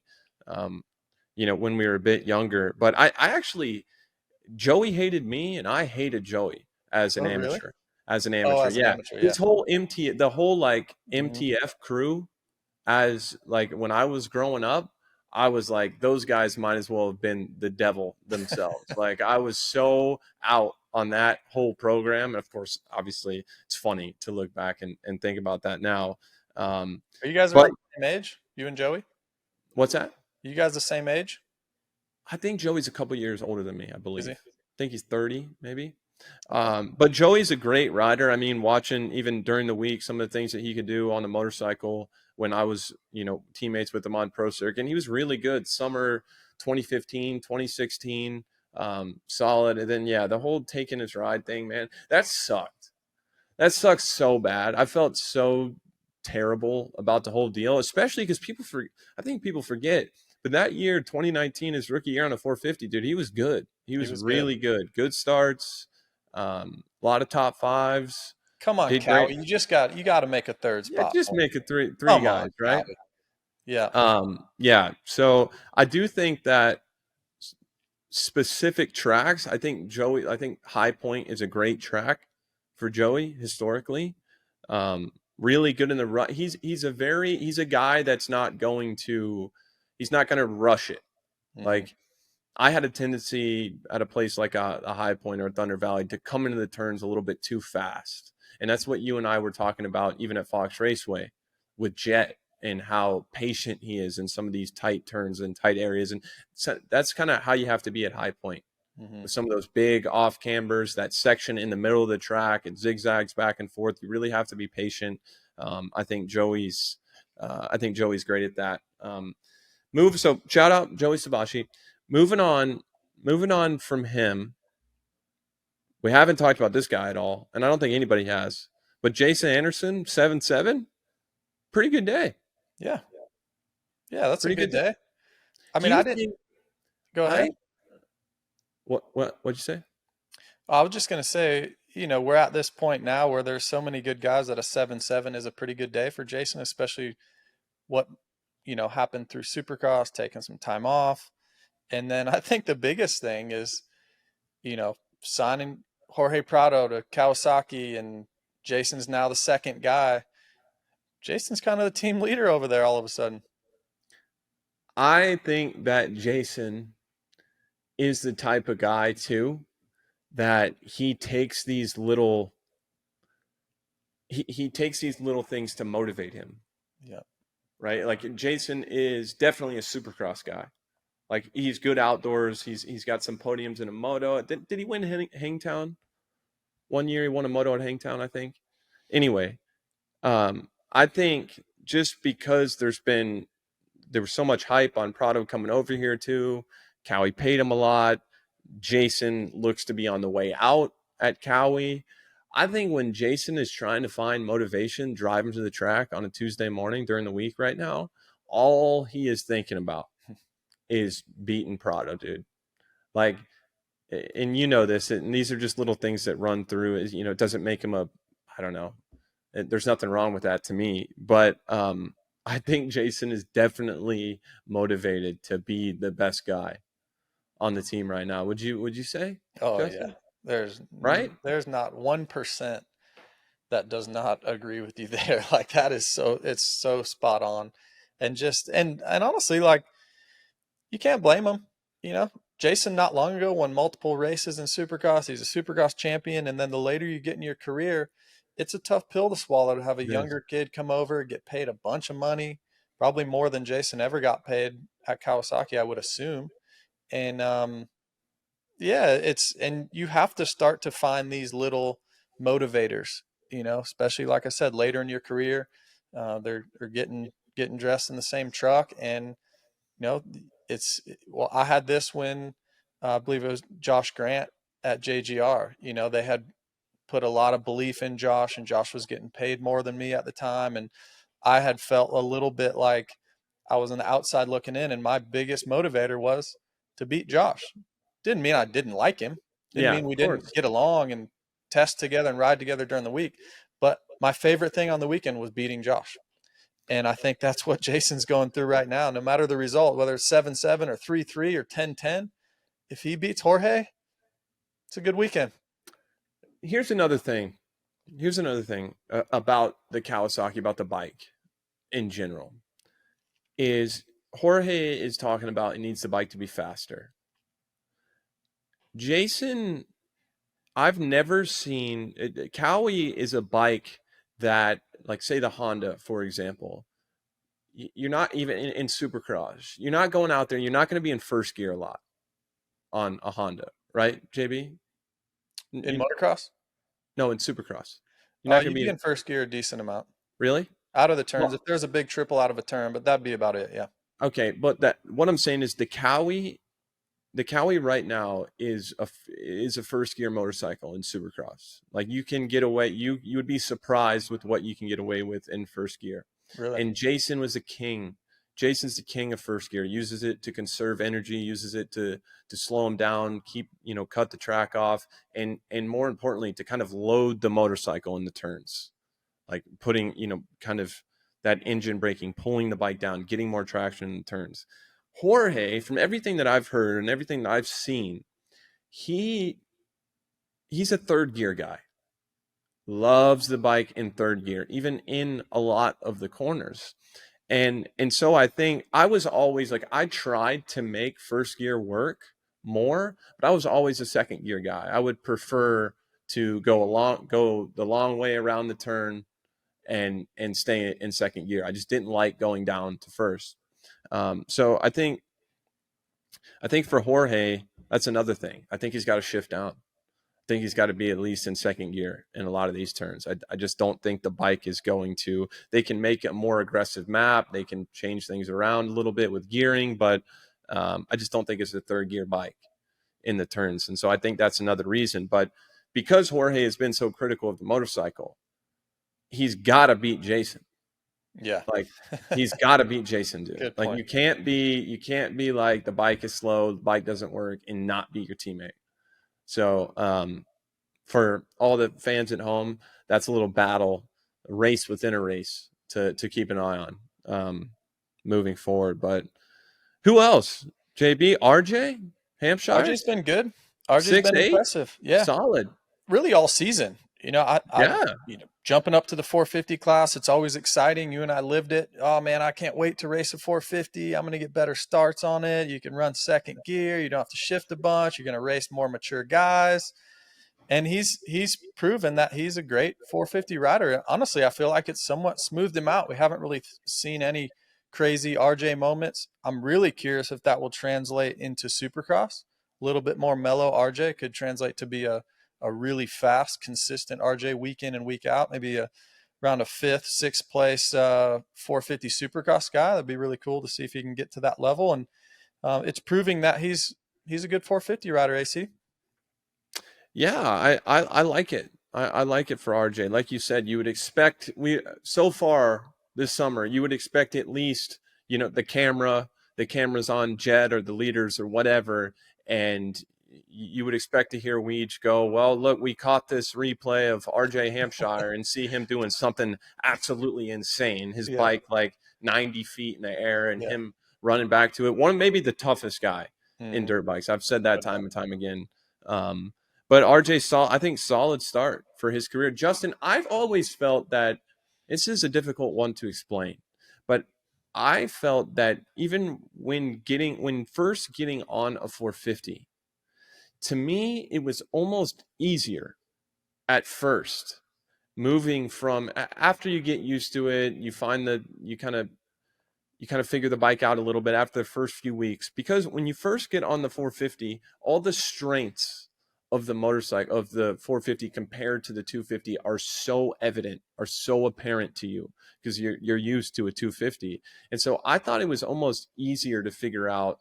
It was almost easier for me to go fast when I first got on the 450 compared to a year or two down the line. Does that make any sense to you at all? Yeah, it definitely does. And here's where I think it does for me anyways. I tell people all the time, when you first get to a 450, it's really, really easy to ride a 450 on a supercross track or a motocross track. Like at our level, it's you jump on a 450, you're doing the obstacles, you're hitting the whoops faster than you've ever hit them because you have the power now.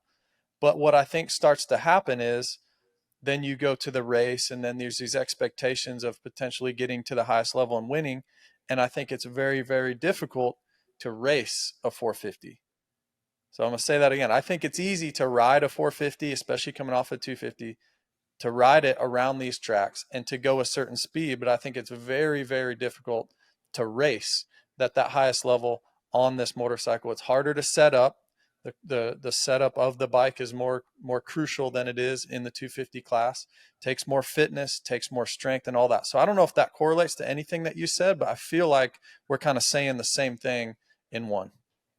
Yeah, you're absolutely right. I mean, when you go out to practice, like you said, 450 Supercross, all you're thinking about is your plan.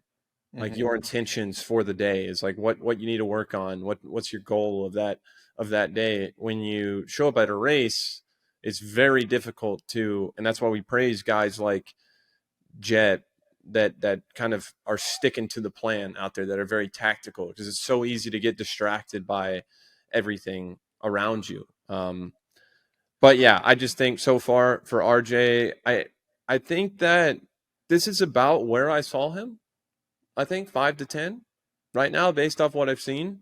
But really solid, showing that he can have a good career in the 450 class. Kind of rare for someone as old as him to get a factory ride on a 450. It's a little rare. So it's good to see him. Easy on the old and factory riders jokes, dude. Easy. Did I strike a nerve there? You Pops. did. You did. I was over 30 riding for factory Honda, just so you know. I know, man. Hey, one thing, Tomac 5-1, won a moto. And one thing that James and Weege have been great on the broadcast. JT, Katie Osborne was on this week too. I thought that the guys are doing a great job. But one thing James said is that, like, when Tomac won that moto at Hangtown, it gave everybody else confidence.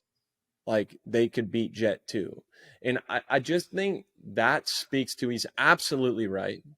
And I think that just speaks to the way that Jett is viewed from other riders' point of view. It's like there is a degree of like, can we really beat this guy? Like, is this like, and I think that with what we've seen so far this year, Jett has been dominant, yes, but he's doing it a different way. Like, he's not jumping out to a 10 second lead. I mean, those guys are 2 or 3 seconds behind him, like for the first half of the race most of the time. So I guess my question to you is, now that Tomac won another moto, and I know Jett has some issues, it was raining, whatever, do you think that the way that Jett is winning right now, just the way that he's going about it, do you think that that is making him look beatable to guys like Aaron Plessinger, to guys like Hunter Lawrence, to guys like Eli Tomac and Justin Cooper? It's an interesting question. I don't know, because you think about the first moto. He stalls the bike and he does a flurry for like a minute of things on the bike that you're just like, oh, wait, he's got another level or two or maybe three that we're not seeing right now. I think he's so comfortable with that 2 to 3 second gap out front. I just think Eli Tomac was the one that had, well, enough speed, but enough courage and confidence to get up there and actually beat him. You know, I mean, he's been winning so much and these guys have been on the track with him for so long, and getting beat, you know, AC, it's hard when you get beat time and time and time again. Where Eli, was at the couch watching, licking his chops, thinking, I want to get some of that. Like I want to beat him. And he's out there doing his best. He's won 2 motos now, and the only one to take motos away from Jett. But I think it's a slippery slope to get too mumuch belief, because I think Jett is so smart, so fast, so resilient, so fit. Like, I just don't know if there's any holes in his game at all, which I don't think there's any. So yeah, I don't know. I want to go back. I want to break some stuff down, actually, because I believe there's been a little talk about, hey, what is Jett's ceiling? Have we seen his best? Is he showing us his best? Because to your point, Adam, he's only 2 seconds up the road from AP, and AP's like, man, I'm gonna go get him. But a few times that we've seen these guys, for instance, AP pass him in Colorado, boom, Jett gets back by him, wins the race. This weekend, he stalls the bike, he goes back to third, and then just watch the things he does right here. So he's in third, he's behind his brother Hunter right here, goes to the outside, a different line that he'd been taken, goes down the inside of this, and then watch this up the hill. Amazing balance, slides the rear a little bit, scrubs that, but watch how much lower he stays right here. He stays like twice as low as Hunter. Then he jumps down the hill right here a little bit further, jumps all the bumps, and then goes around the outside. Things that he hadn't really been doing was staying super low off that, like that triple up the hill. So like right here, this isn't something you see every single lap, because it just takes more energy. But he gained what do you think right there, Adam? Half a second just on that one jump. So think about, if when he needs it, he has it. He just figures out the balance of, hey, I'm not going to really expose it until I absolutely need it. It's pretty special to watch. Yeah, no, you're right, Justin, and good call there. I think with the whole, have we seen everything he has and things like that, the closer you are to the edge, like that's something that you would expect to see on a qualifying lap. Yeah, or that's right. a fast lap, right? And the closer you are to the edge, like the more of a chance you have of it going bad. Mm-hmm. And it's not even necessarily that you make a mistake or do anything wrong. It's just, it happens, man. Like it just, when you're pushing the limit, when you're going that fast, I mean, that's how you find the limit, really, is, hitting the deck. So I think it's what's most unique about Jett, like to your point, is just his racing mind and how intentional and moreover how disciplined he is about it when he's on the motorcycle. I mean, I was watching an interview with him, I think post race, and the little bar popped up on the screen, age 21. Yeah. And I'm like, I feel like I've been watching this guy dominate for like 10 years. Yeah. And I think that to me is, you think of somebody like a James Stewart, somebody that came in, just was faster than anybody had ever seen. And that was the thing. Once James got to it was the 250 class at the time, 450 class. Now, once James got to the premier class, he clearly had the speed.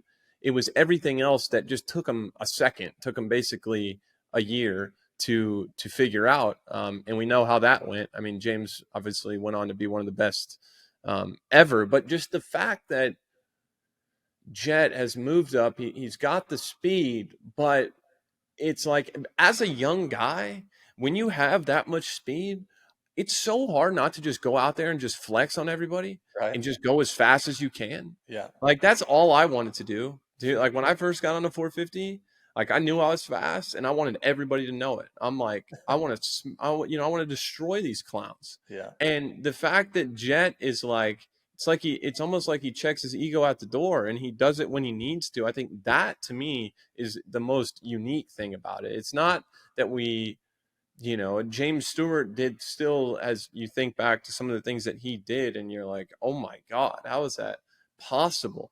But it's like, Jett is so tactically sound.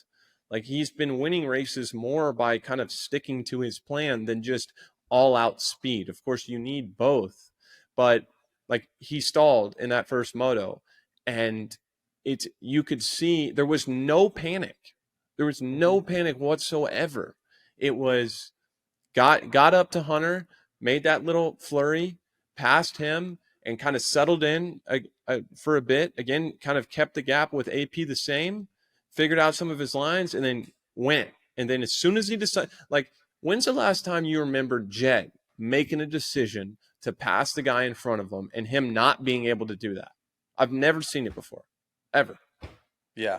And how about that right there? Go back there, Cole. So, Adam, to your point, watch this. He stalls the bike.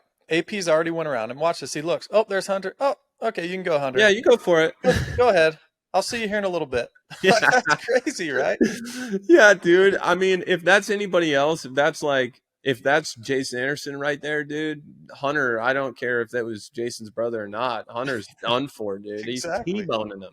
Yes. Yes. Or you at least force him wide, right? You at least force him out of that main rut. Totally. Yeah. And just another thing too that I know you and I both saw is just, I think I've never seen, and maybe it was because I was racing him, but he jumps around the track so much. Like, yeah. Hold on. I want to touch on the stall. AC, we talked about this before we started the show here today. But the one thing, so I got to ride Jett's bike in Supercross a couple times for the broadcast this year. The only thing that I would change on his motorcycle when I started riding it, I'd always have to turn the idle up. And that's just simply like when I've seen him stall it, I'm like, man, I would stall his bike almost every corner because I don't carry the momentum that he does. Simply, I'm not near as fast, right? Yeah, he's always on the gas. Yeah, so I would always have to turn the idle up so I didn't stall the bike in the turn because I'm going that much slower. So just an interesting thing for everybody listening to this. Just his roll speed is so great, and he's always in the right RPM of the motorcycle. And then just stalls it right there. Simple little mistake, and then he goes on to let Hunter by right there, and then does his thing. Go ahead, AC. Talking about him jumping around and just his style, so fun to watch. It's fun to watch, and like one of the reasons we talk about roll speed and momentum, and I think for a lot of casual fans, they've been starting to hear that more and more, and you maybe wonder kind of what that's about. Some of these things, and you can roll this clip, Cole, you can watch him come into the corner and jump this braking bump right there and just lands. And you see, if he didn't jump, and when you talk about roll speed, momentum, being light on the gas, light on the brakes, what is the benefit of that? It's not getting the bike to pitch forward and to pitch back. Because if the front end is down, if you're coming into a corner super fast, like Ricky Carmichael or Tomac, straight through the biggest bumps on the track, you have to wait for the motorcycle to settle before you can actually make your turn. Or you don't wait and you end up tucking the front end or something because there's so much pressure on the front. That's when things like that happen. And so you talk about roll speed, momentum, jumping around like Jett's doing. What he's doing is keeping the motorcycle balanced. And I think that's why we see so little mistakes from him. Of course, we saw the stall, but his bike is you never see it super front end low, super rear end low. It's so level because he's hopping around the bumps, because he's in a high gear. He's not braking on the biggest bumps coming into the turns. And so when he wants to get on the gas and make his turn, he can, because he's not waiting on the motorcycle. That's what I see, Justin. Yeah, it's special to watch. It looks really easy to do, but it's so difficult. I'm telling you, it's so difficult. Just this section right here that you were breaking down.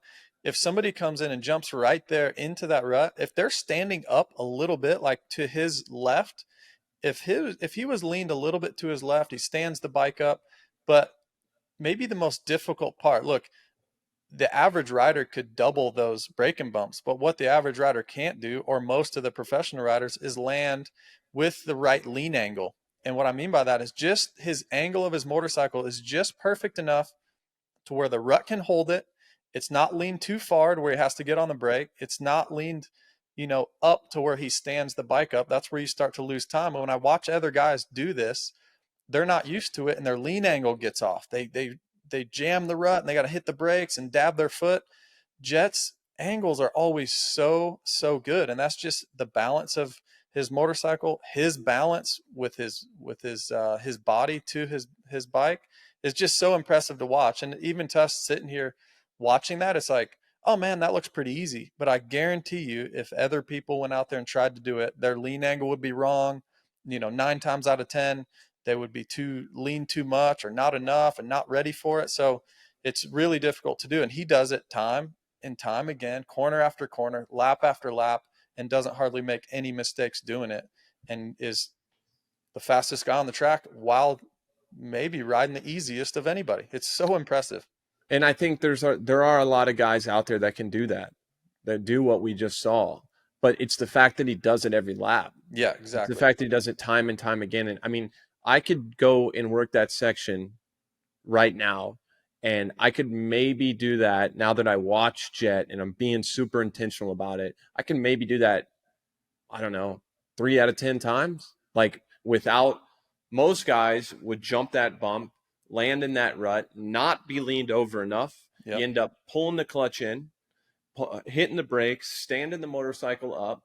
And then at that point, it would have been just faster to keep the wheels on the ground and not jump the bump.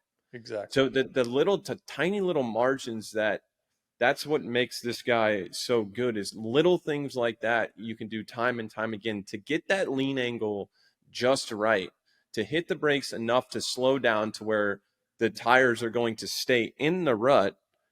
Like, the feel, that's why you talk about the feel, you talk about the way that he sees the track, the feel that you have to do that. That's what it is more than anything. Is like, that's what you would call like talent. And just, he's got this, he's got this thing about him where he just seems to know. He just seems to know where, it would just be really easy for someone else to get in there, get the bike too far leaned over, pop out of the rut, pull the clutch in, hit the brakes. So yeah, it's all those little things that makes this guy so damn hard to beat. Yeah.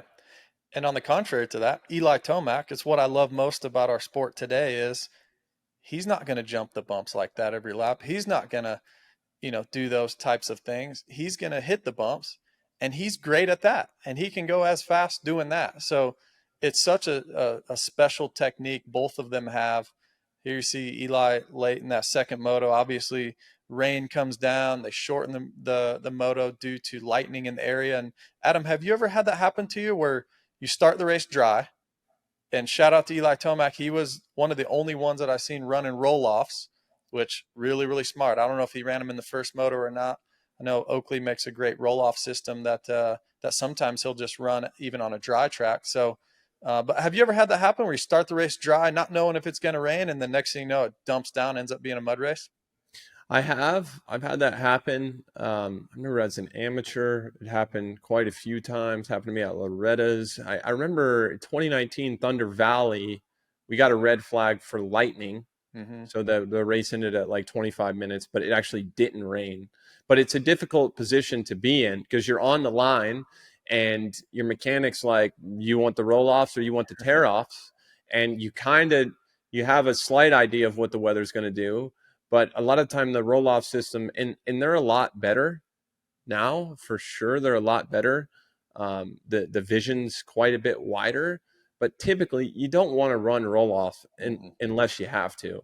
Like, the vision just normally isn't as good. So shout out to Eli making the right call. He obviously didn't think it would have affected his race that much had it not rained.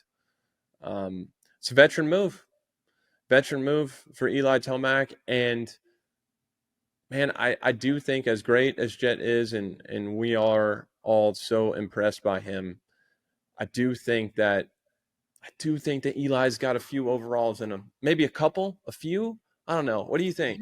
A few, AC? I don't know, man. It's so difficult because the guys, you would think coming into the year, I would have thought this like Sexton, Tomac, Jett, everyone else.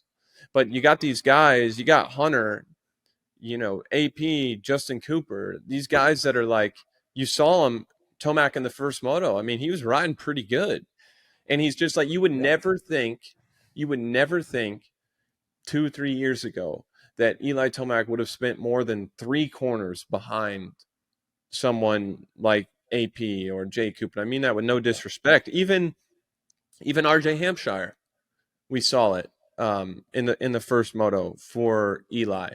He got to RJ And then RJ actually got around the rider in front of him before Eli got around RJ. So it's more a testament to me. Eli is riding really, really well.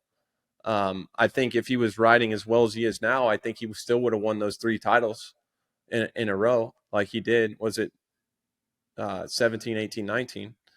But I think it's just a testament to everybody else just better. I think it's as simple as track position for Eli Tomac. This could have been a 1-1 day. Yeah. Eli was that good Yep. at High Point to go 1-1. He really was. That first moto, he was absolutely ripping. Think about if he had some track position there, if he was up front and if Jett stalled the bike.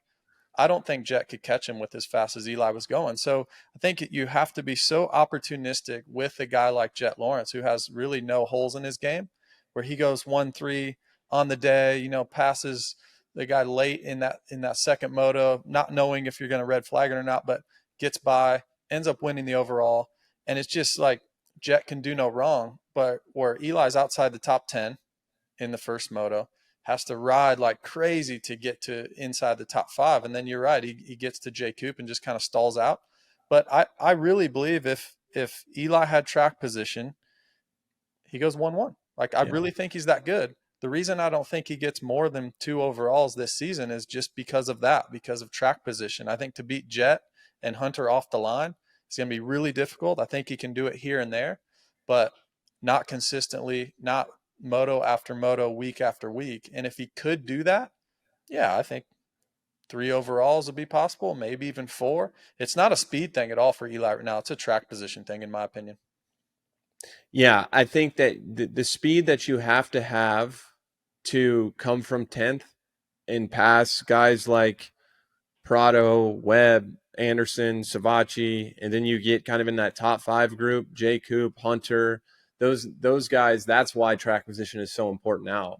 Is because it takes so much, that flurry we just talked about from Jett to pass Hunter to pass AP. It takes so much energy to pass guys like Justin Cooper.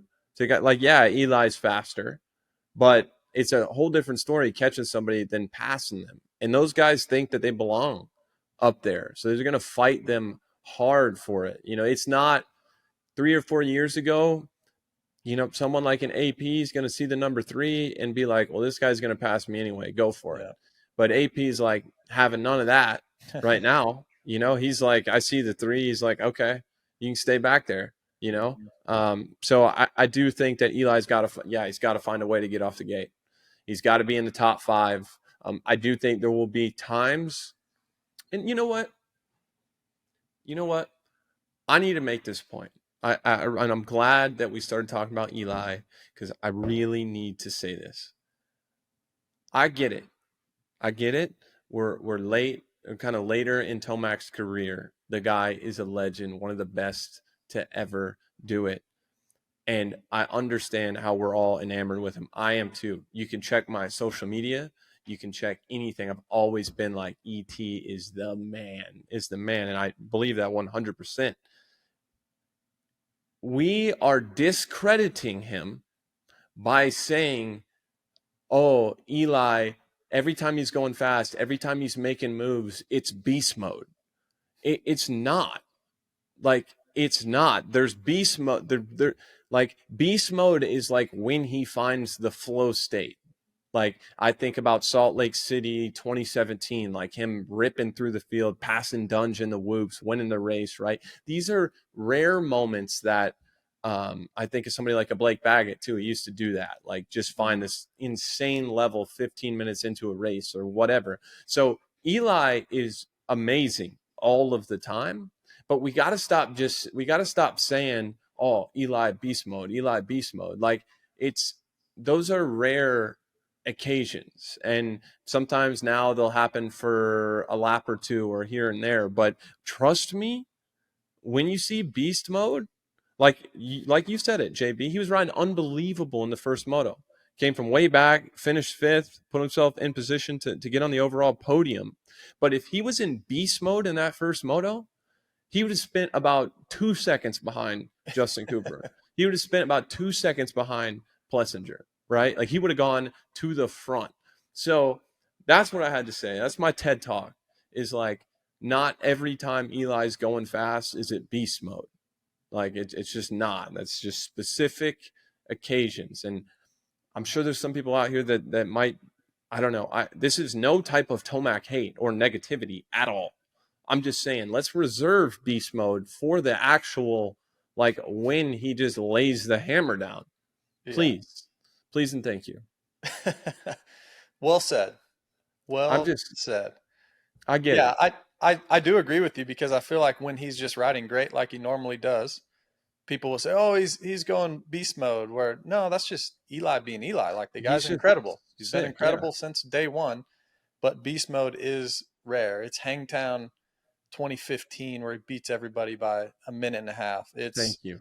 There's been some Daytona rides where you're just like, "Oh my goodness." Not 2018 though. Not 2018. I didn't say it. You said it. Not up in here. Not up in here. All right. Now that I said what I needed to say, Cole Beach, let's hear the fan questions.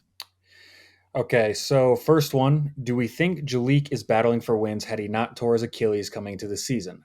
Feel like he had the speed. Feel like the speed he showed for 2 weeks on the bike is super impressive. JB? I don't think he's battling for wins, no.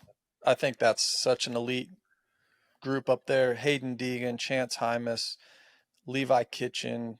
I mean, that's a crew that's tough. Now, do I think Jalek is around, could he get a podium? I do think he could possibly get a podium, but I see him more around like a fifth, sixth place guy. I think that there was another step between where Jalek was last year and being a guy that can consistently win races. There's 2 steps to make for Jalek. He's got to make, I think he could have made a big step this year, and he might still have enough time to do that. I think he could have made a big step this year, but he's not going to go from doing what he's done in the past to just being a consistent, like, winner right away. There's a process that, you got to be on the podium all the time. You got to be able to do it on every different track. You got to be able to do it when you're uncomfortable on the motorcycle, and you got to believe that you can do it all the time. So it's way more than just speed, and it's a process to build enough confidence in order to be there every weekend. As a rider with inclement weather coming and the potential for a red flag, how do you prefer your mechanic communicate that to you mid-race? Man, I think it's difficult because I don't think the mechanic even knows, right? AC. I mean, when let's just say this weekend, for instance, you're out there racing, or like we talked about with Tomac and running roll-offs, your mechanic's going to get some information, and guys are looking at radar all day long because there was some potential even earlier in the day. It sounds like it missed them. And when you're at a track like High Point in Pennsylvania, it's almost every year, it seems like either Friday there's a storm or halfway through Saturday. So you're constantly looking at it just because of the data that you've received over the years. So I think people were probably looking at the radar and, hey guys, there's a storm coming. It looks like it might hit around a certain time. Okay, yep, it looks like it's getting close, but is it going to dissolve? And I live this all the time in the East Coast. It's like you don't know for sure. Like there might be a storm just pop up.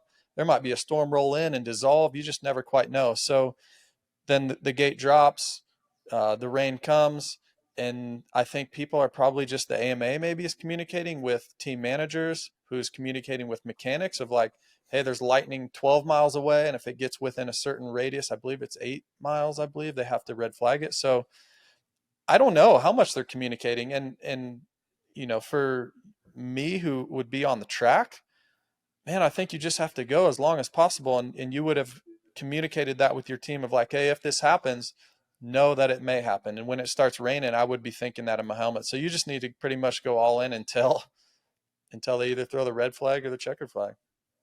I agree. I think you look at the situation. We'll talk about that with AP, because that pit stop was very well executed. Great. GNCC Carlos, style. man, that's the wipe and that was the best. It's normally just a cluster when you have to come in for something like that. It's unorganized. You're running people over.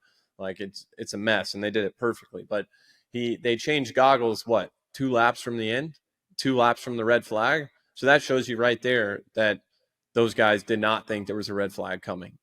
because AP would have been better off 2 laps. Guarantee you. I don't like talking in absolutes, but I would think that he would have stayed out if he knew he only had 2 laps to go.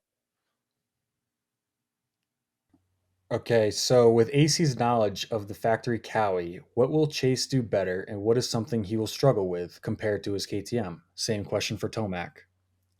Oh, what a question. I'm here for it. Wow. Wow. Well, here's the thing. I've seen this happen so many times where a rider, maybe they don't sign, but they've already got their mind made up they're leaving. They've already got their mind made up that they're leaving, they're in talks, and then all of a sudden they get the bike that they're on figured out, and it looks great. And what you and I saw, Justin, towards the end of Supercross, we've never seen a bike go through the whoops that good. No side to side movement for Chase. The bike was very, looked predictable. It looked really good. I think what a Kawasaki has always been known for is it's this very stable motorcycle.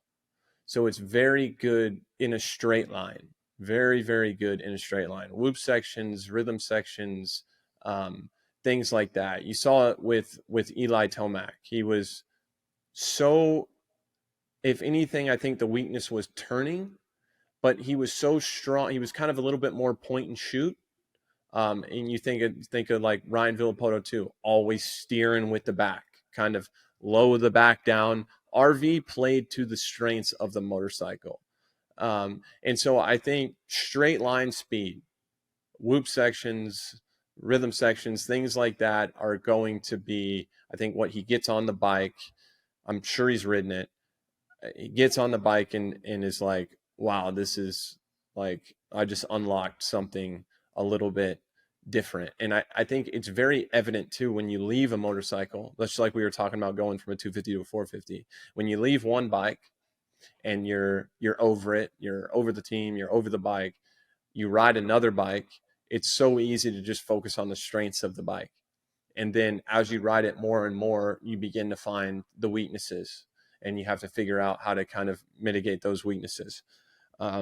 So I think based off what I've seen, I think Chase will need to find some more. I think the KTM is really good, is a very like stable motorcycle. Like it's kind of a little bit dead, which can also be the complaint about the KTM. Like there's not a lot of movement coming into the turns. We were just talking about it with Jett, but having to wait for the motorcycle to get on the gas. I think if anything, the last couple of years on the Cowie, it's so good stability wise. That's what it does so well. Where the work has been in the corners, I think. And I think that's what he will have to find, kind of a setting that works for him.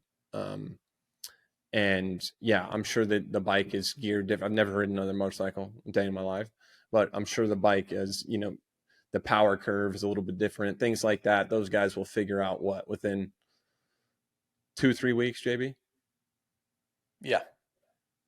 Yeah. So I think I think you'd be blown away with how stable the motorcycle is in a straight line. And I think I think that kind of suits Chase's strengths as well. He's really good at kind of using his body, staying low, really obviously good in the whoop. So I would expect that to continue to improve for him. All right, let's get to our first guest that we've had on the AC and JB show. Aaron Plessinger had an awesome season so far. Let's catch up with him.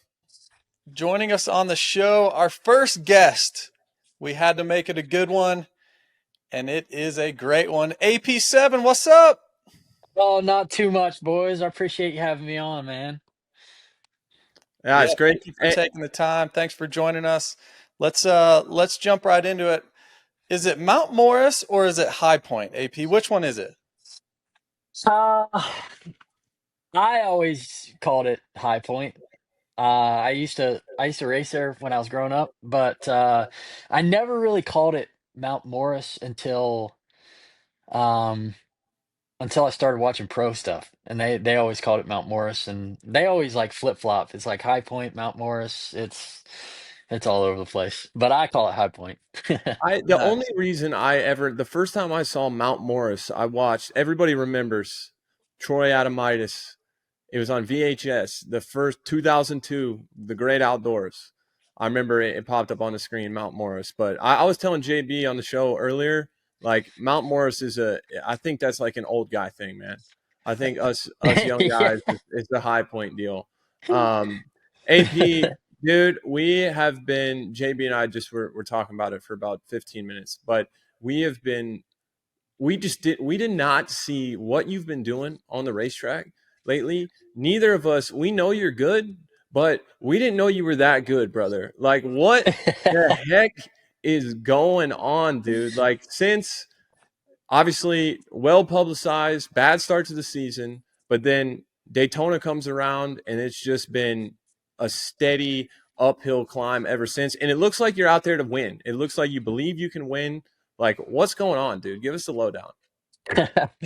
Yeah. So I mean, I haven't really changed much of what I'm doing. It's just I think a lot of it comes with, this is realistically my first season without getting hurt, and I think 4 years. The last one was 2021, and I was pretty, you know, decent there. I had a few good races, a few bad races, but this year I just I feel different. My body feels really, really good, especially coming into outdoors. And like, dude, the team sent me my stuff from Ironman last year, outdoor setting, and I literally haven't changed maybe two or three clicks every now and then, like to just adjust to the track. But man, at the end of last season, they got the bike so good to where I love it, and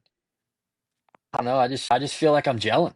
I just feel like I'm gelling with the bike, my body, with the tracks, and I think, it's what is it, my fourth year on the KTM now. So I'm just starting to figure this orange machine out, man. It's feeling really, really good underneath me, and I think it's just getting better. Take us inside the helmet. So let's go back to Thunder Valley. You inside rut, go by Jett. That had to feel good, dude. What were you thinking right there?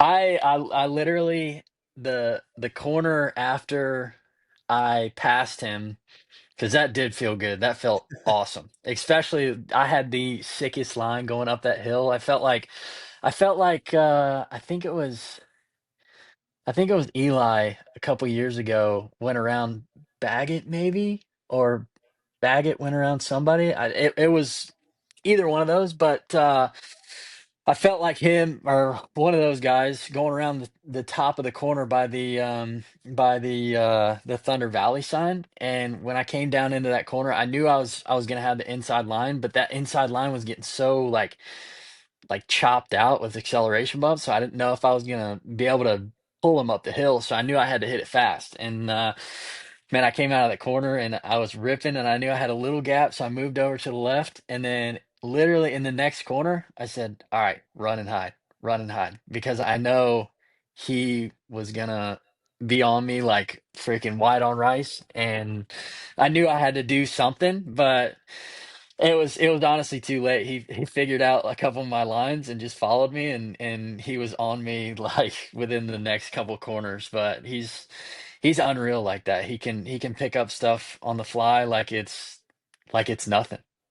So it was a good learning experience. So I got to follow him around, and really pick up on a couple things that he was doing that I wasn't, and it kind of helped me out.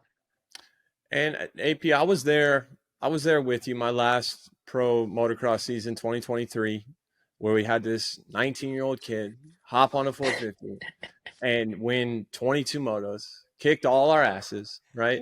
And I think it's so easy when someone comes in as obviously as gifted, they always say generational as Jett. It's really easy to allow your mind to be like happy with getting second, right? Like you got into second at Thunder Valley, and it'd be really easy to see the number one, the 18 in front of you there, and just be like, well, man, this is a good moto. Like, this is solid. Second's good. But I want to know, like, what is your mindset?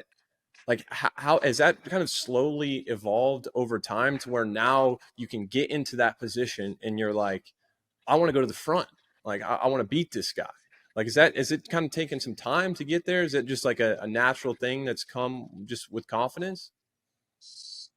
Yeah, I mean, it's definitely changed because you hit the nail on the head. In 23, I would get into, second or third place and I'd be like, all right, that's cool. Like this is great right here. And at the podium, I'd be freaking celebrating like I got first. And yeah, I think it has changed because I was telling one of my buddies the other night um, that I was mad that I let Jett catch me in that first moto. I tightened up and I didn't have really good lines, and I was just like, man, I wish I would have won that moto. And my buddy was like, look how you're talking right now. Like you you didn't want Jett to catch you. And I was like, that is a pretty good feeling. Like I can pass him, and like even though he stalled it this weekend, I had what 6 seconds or 5 seconds on him at one point in time, and that feels good to hold that for a little bit. And I do that over and over again. At some point it's gonna stick because you know Jet's gonna be pushing me. I'm gonna be pushing myself. I'm gonna hit these lines. I mean, you got to be really next to perfect when you're racing that guy. So I'm gonna learn a lot this summer, I think, and it's only a matter of time before I can get on a heater and beat these guys. All right, AP, we got to get to it. We know the bike's working great. You're riding great, but we know what it is, dude. It's the twin walls, man. Me and AC have this thing. He's a fat bar guy. I'm a crossbar twin wall guy, old school. It's the twin walls, dude. I have been.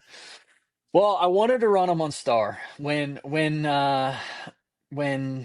Malcolm came on the team. He got to run them, and I was so jealous. I was so mad for a little bit, and then it kind of like, slipped my mind, whatever. And then when I got on KTM, I was like, dude, Jeffrey runs these things, so maybe I can run them. And it got shut down over and over again. And I think last year I told Jade to try to just put them on my bike and see what they say. And I think he got in trouble for it.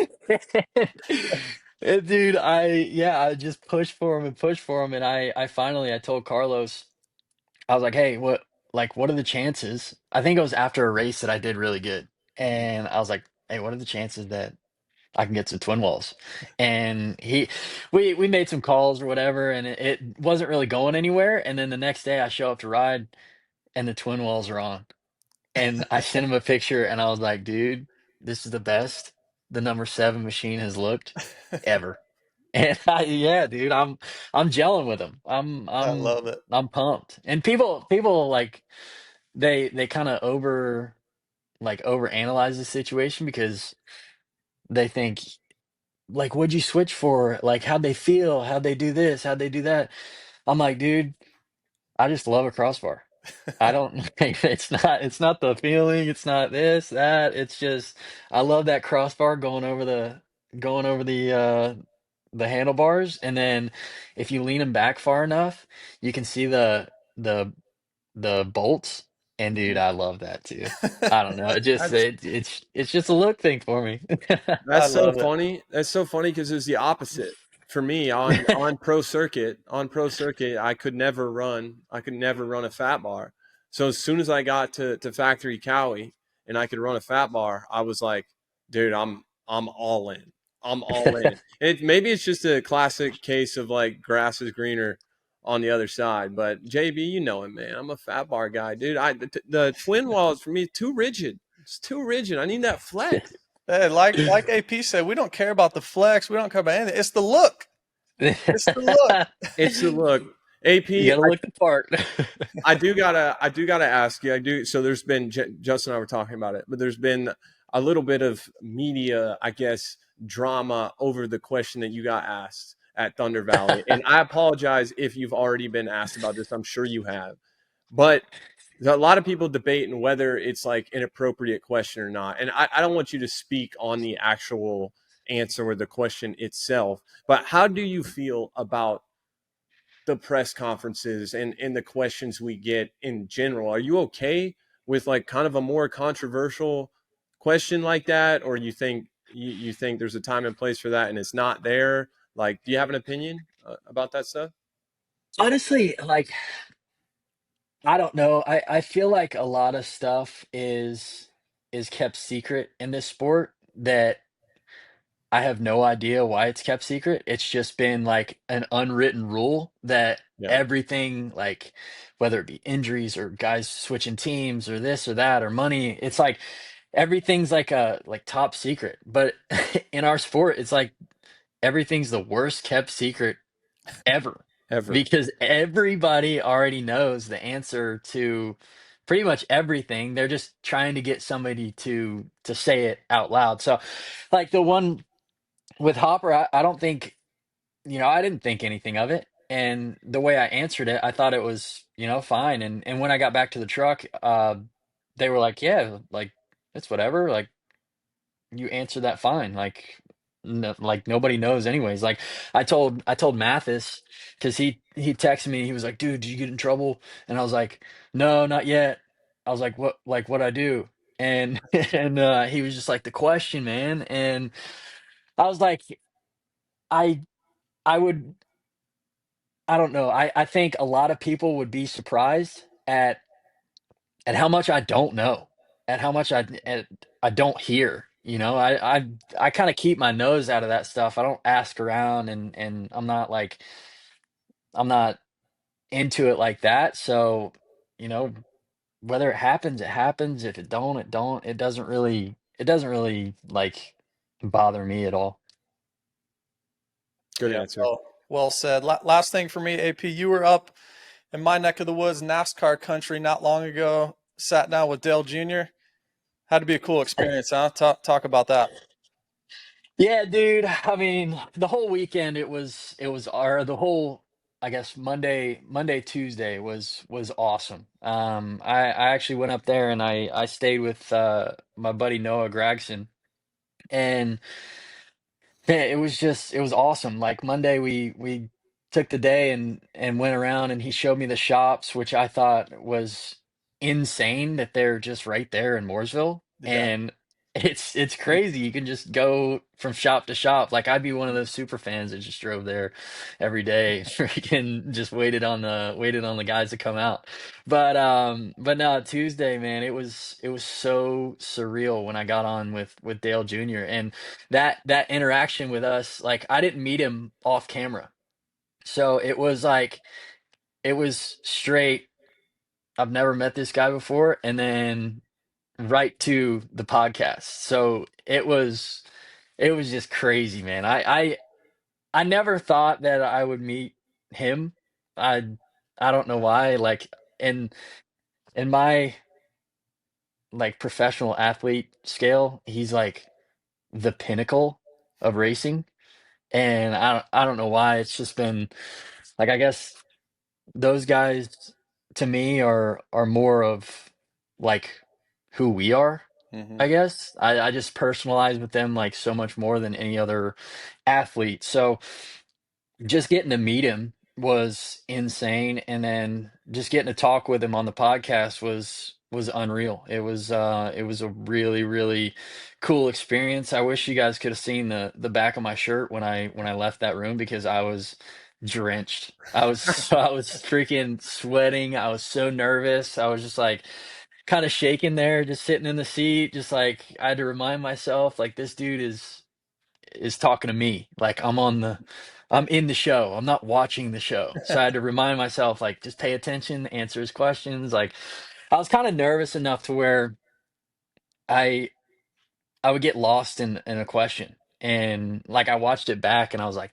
"Dang, like I shouldn't have said this, or I should have went back and answered that question." But like everybody said that it was really really good, and I got really really positive feedback from it. So I was stoked. I was just man, when I tell you I was nervous, it was like meeting a real life superhero. I was like a little kid in the candy store when I walked in there. It was crazy. That's awesome. That's awesome. AP, That's cool. I don't have another question for you. We'll let you go. Mm. But I just did want to say so stoked on what you're doing. And even Justin and I were talking about it, even with like things like the Dale Jr. podcast. You keep like with your personality, with how much fun you have, you're always, man, people don't realize that haven't been there and done it, but when it's such a high pressure situation, it's such a gnarly schedule, the training, everything, there's so many ups and downs, and the way that you come across to kids out there, we've all seen it, we've all watched the sport, seen guys winning at the top level, it looks like they don't even like it. Like what you're doing for the sport right now, with specifically your attitude, of course, what you're doing on the motorcycle, your results, that helps too. But dude, just want to give you big props for what you're about.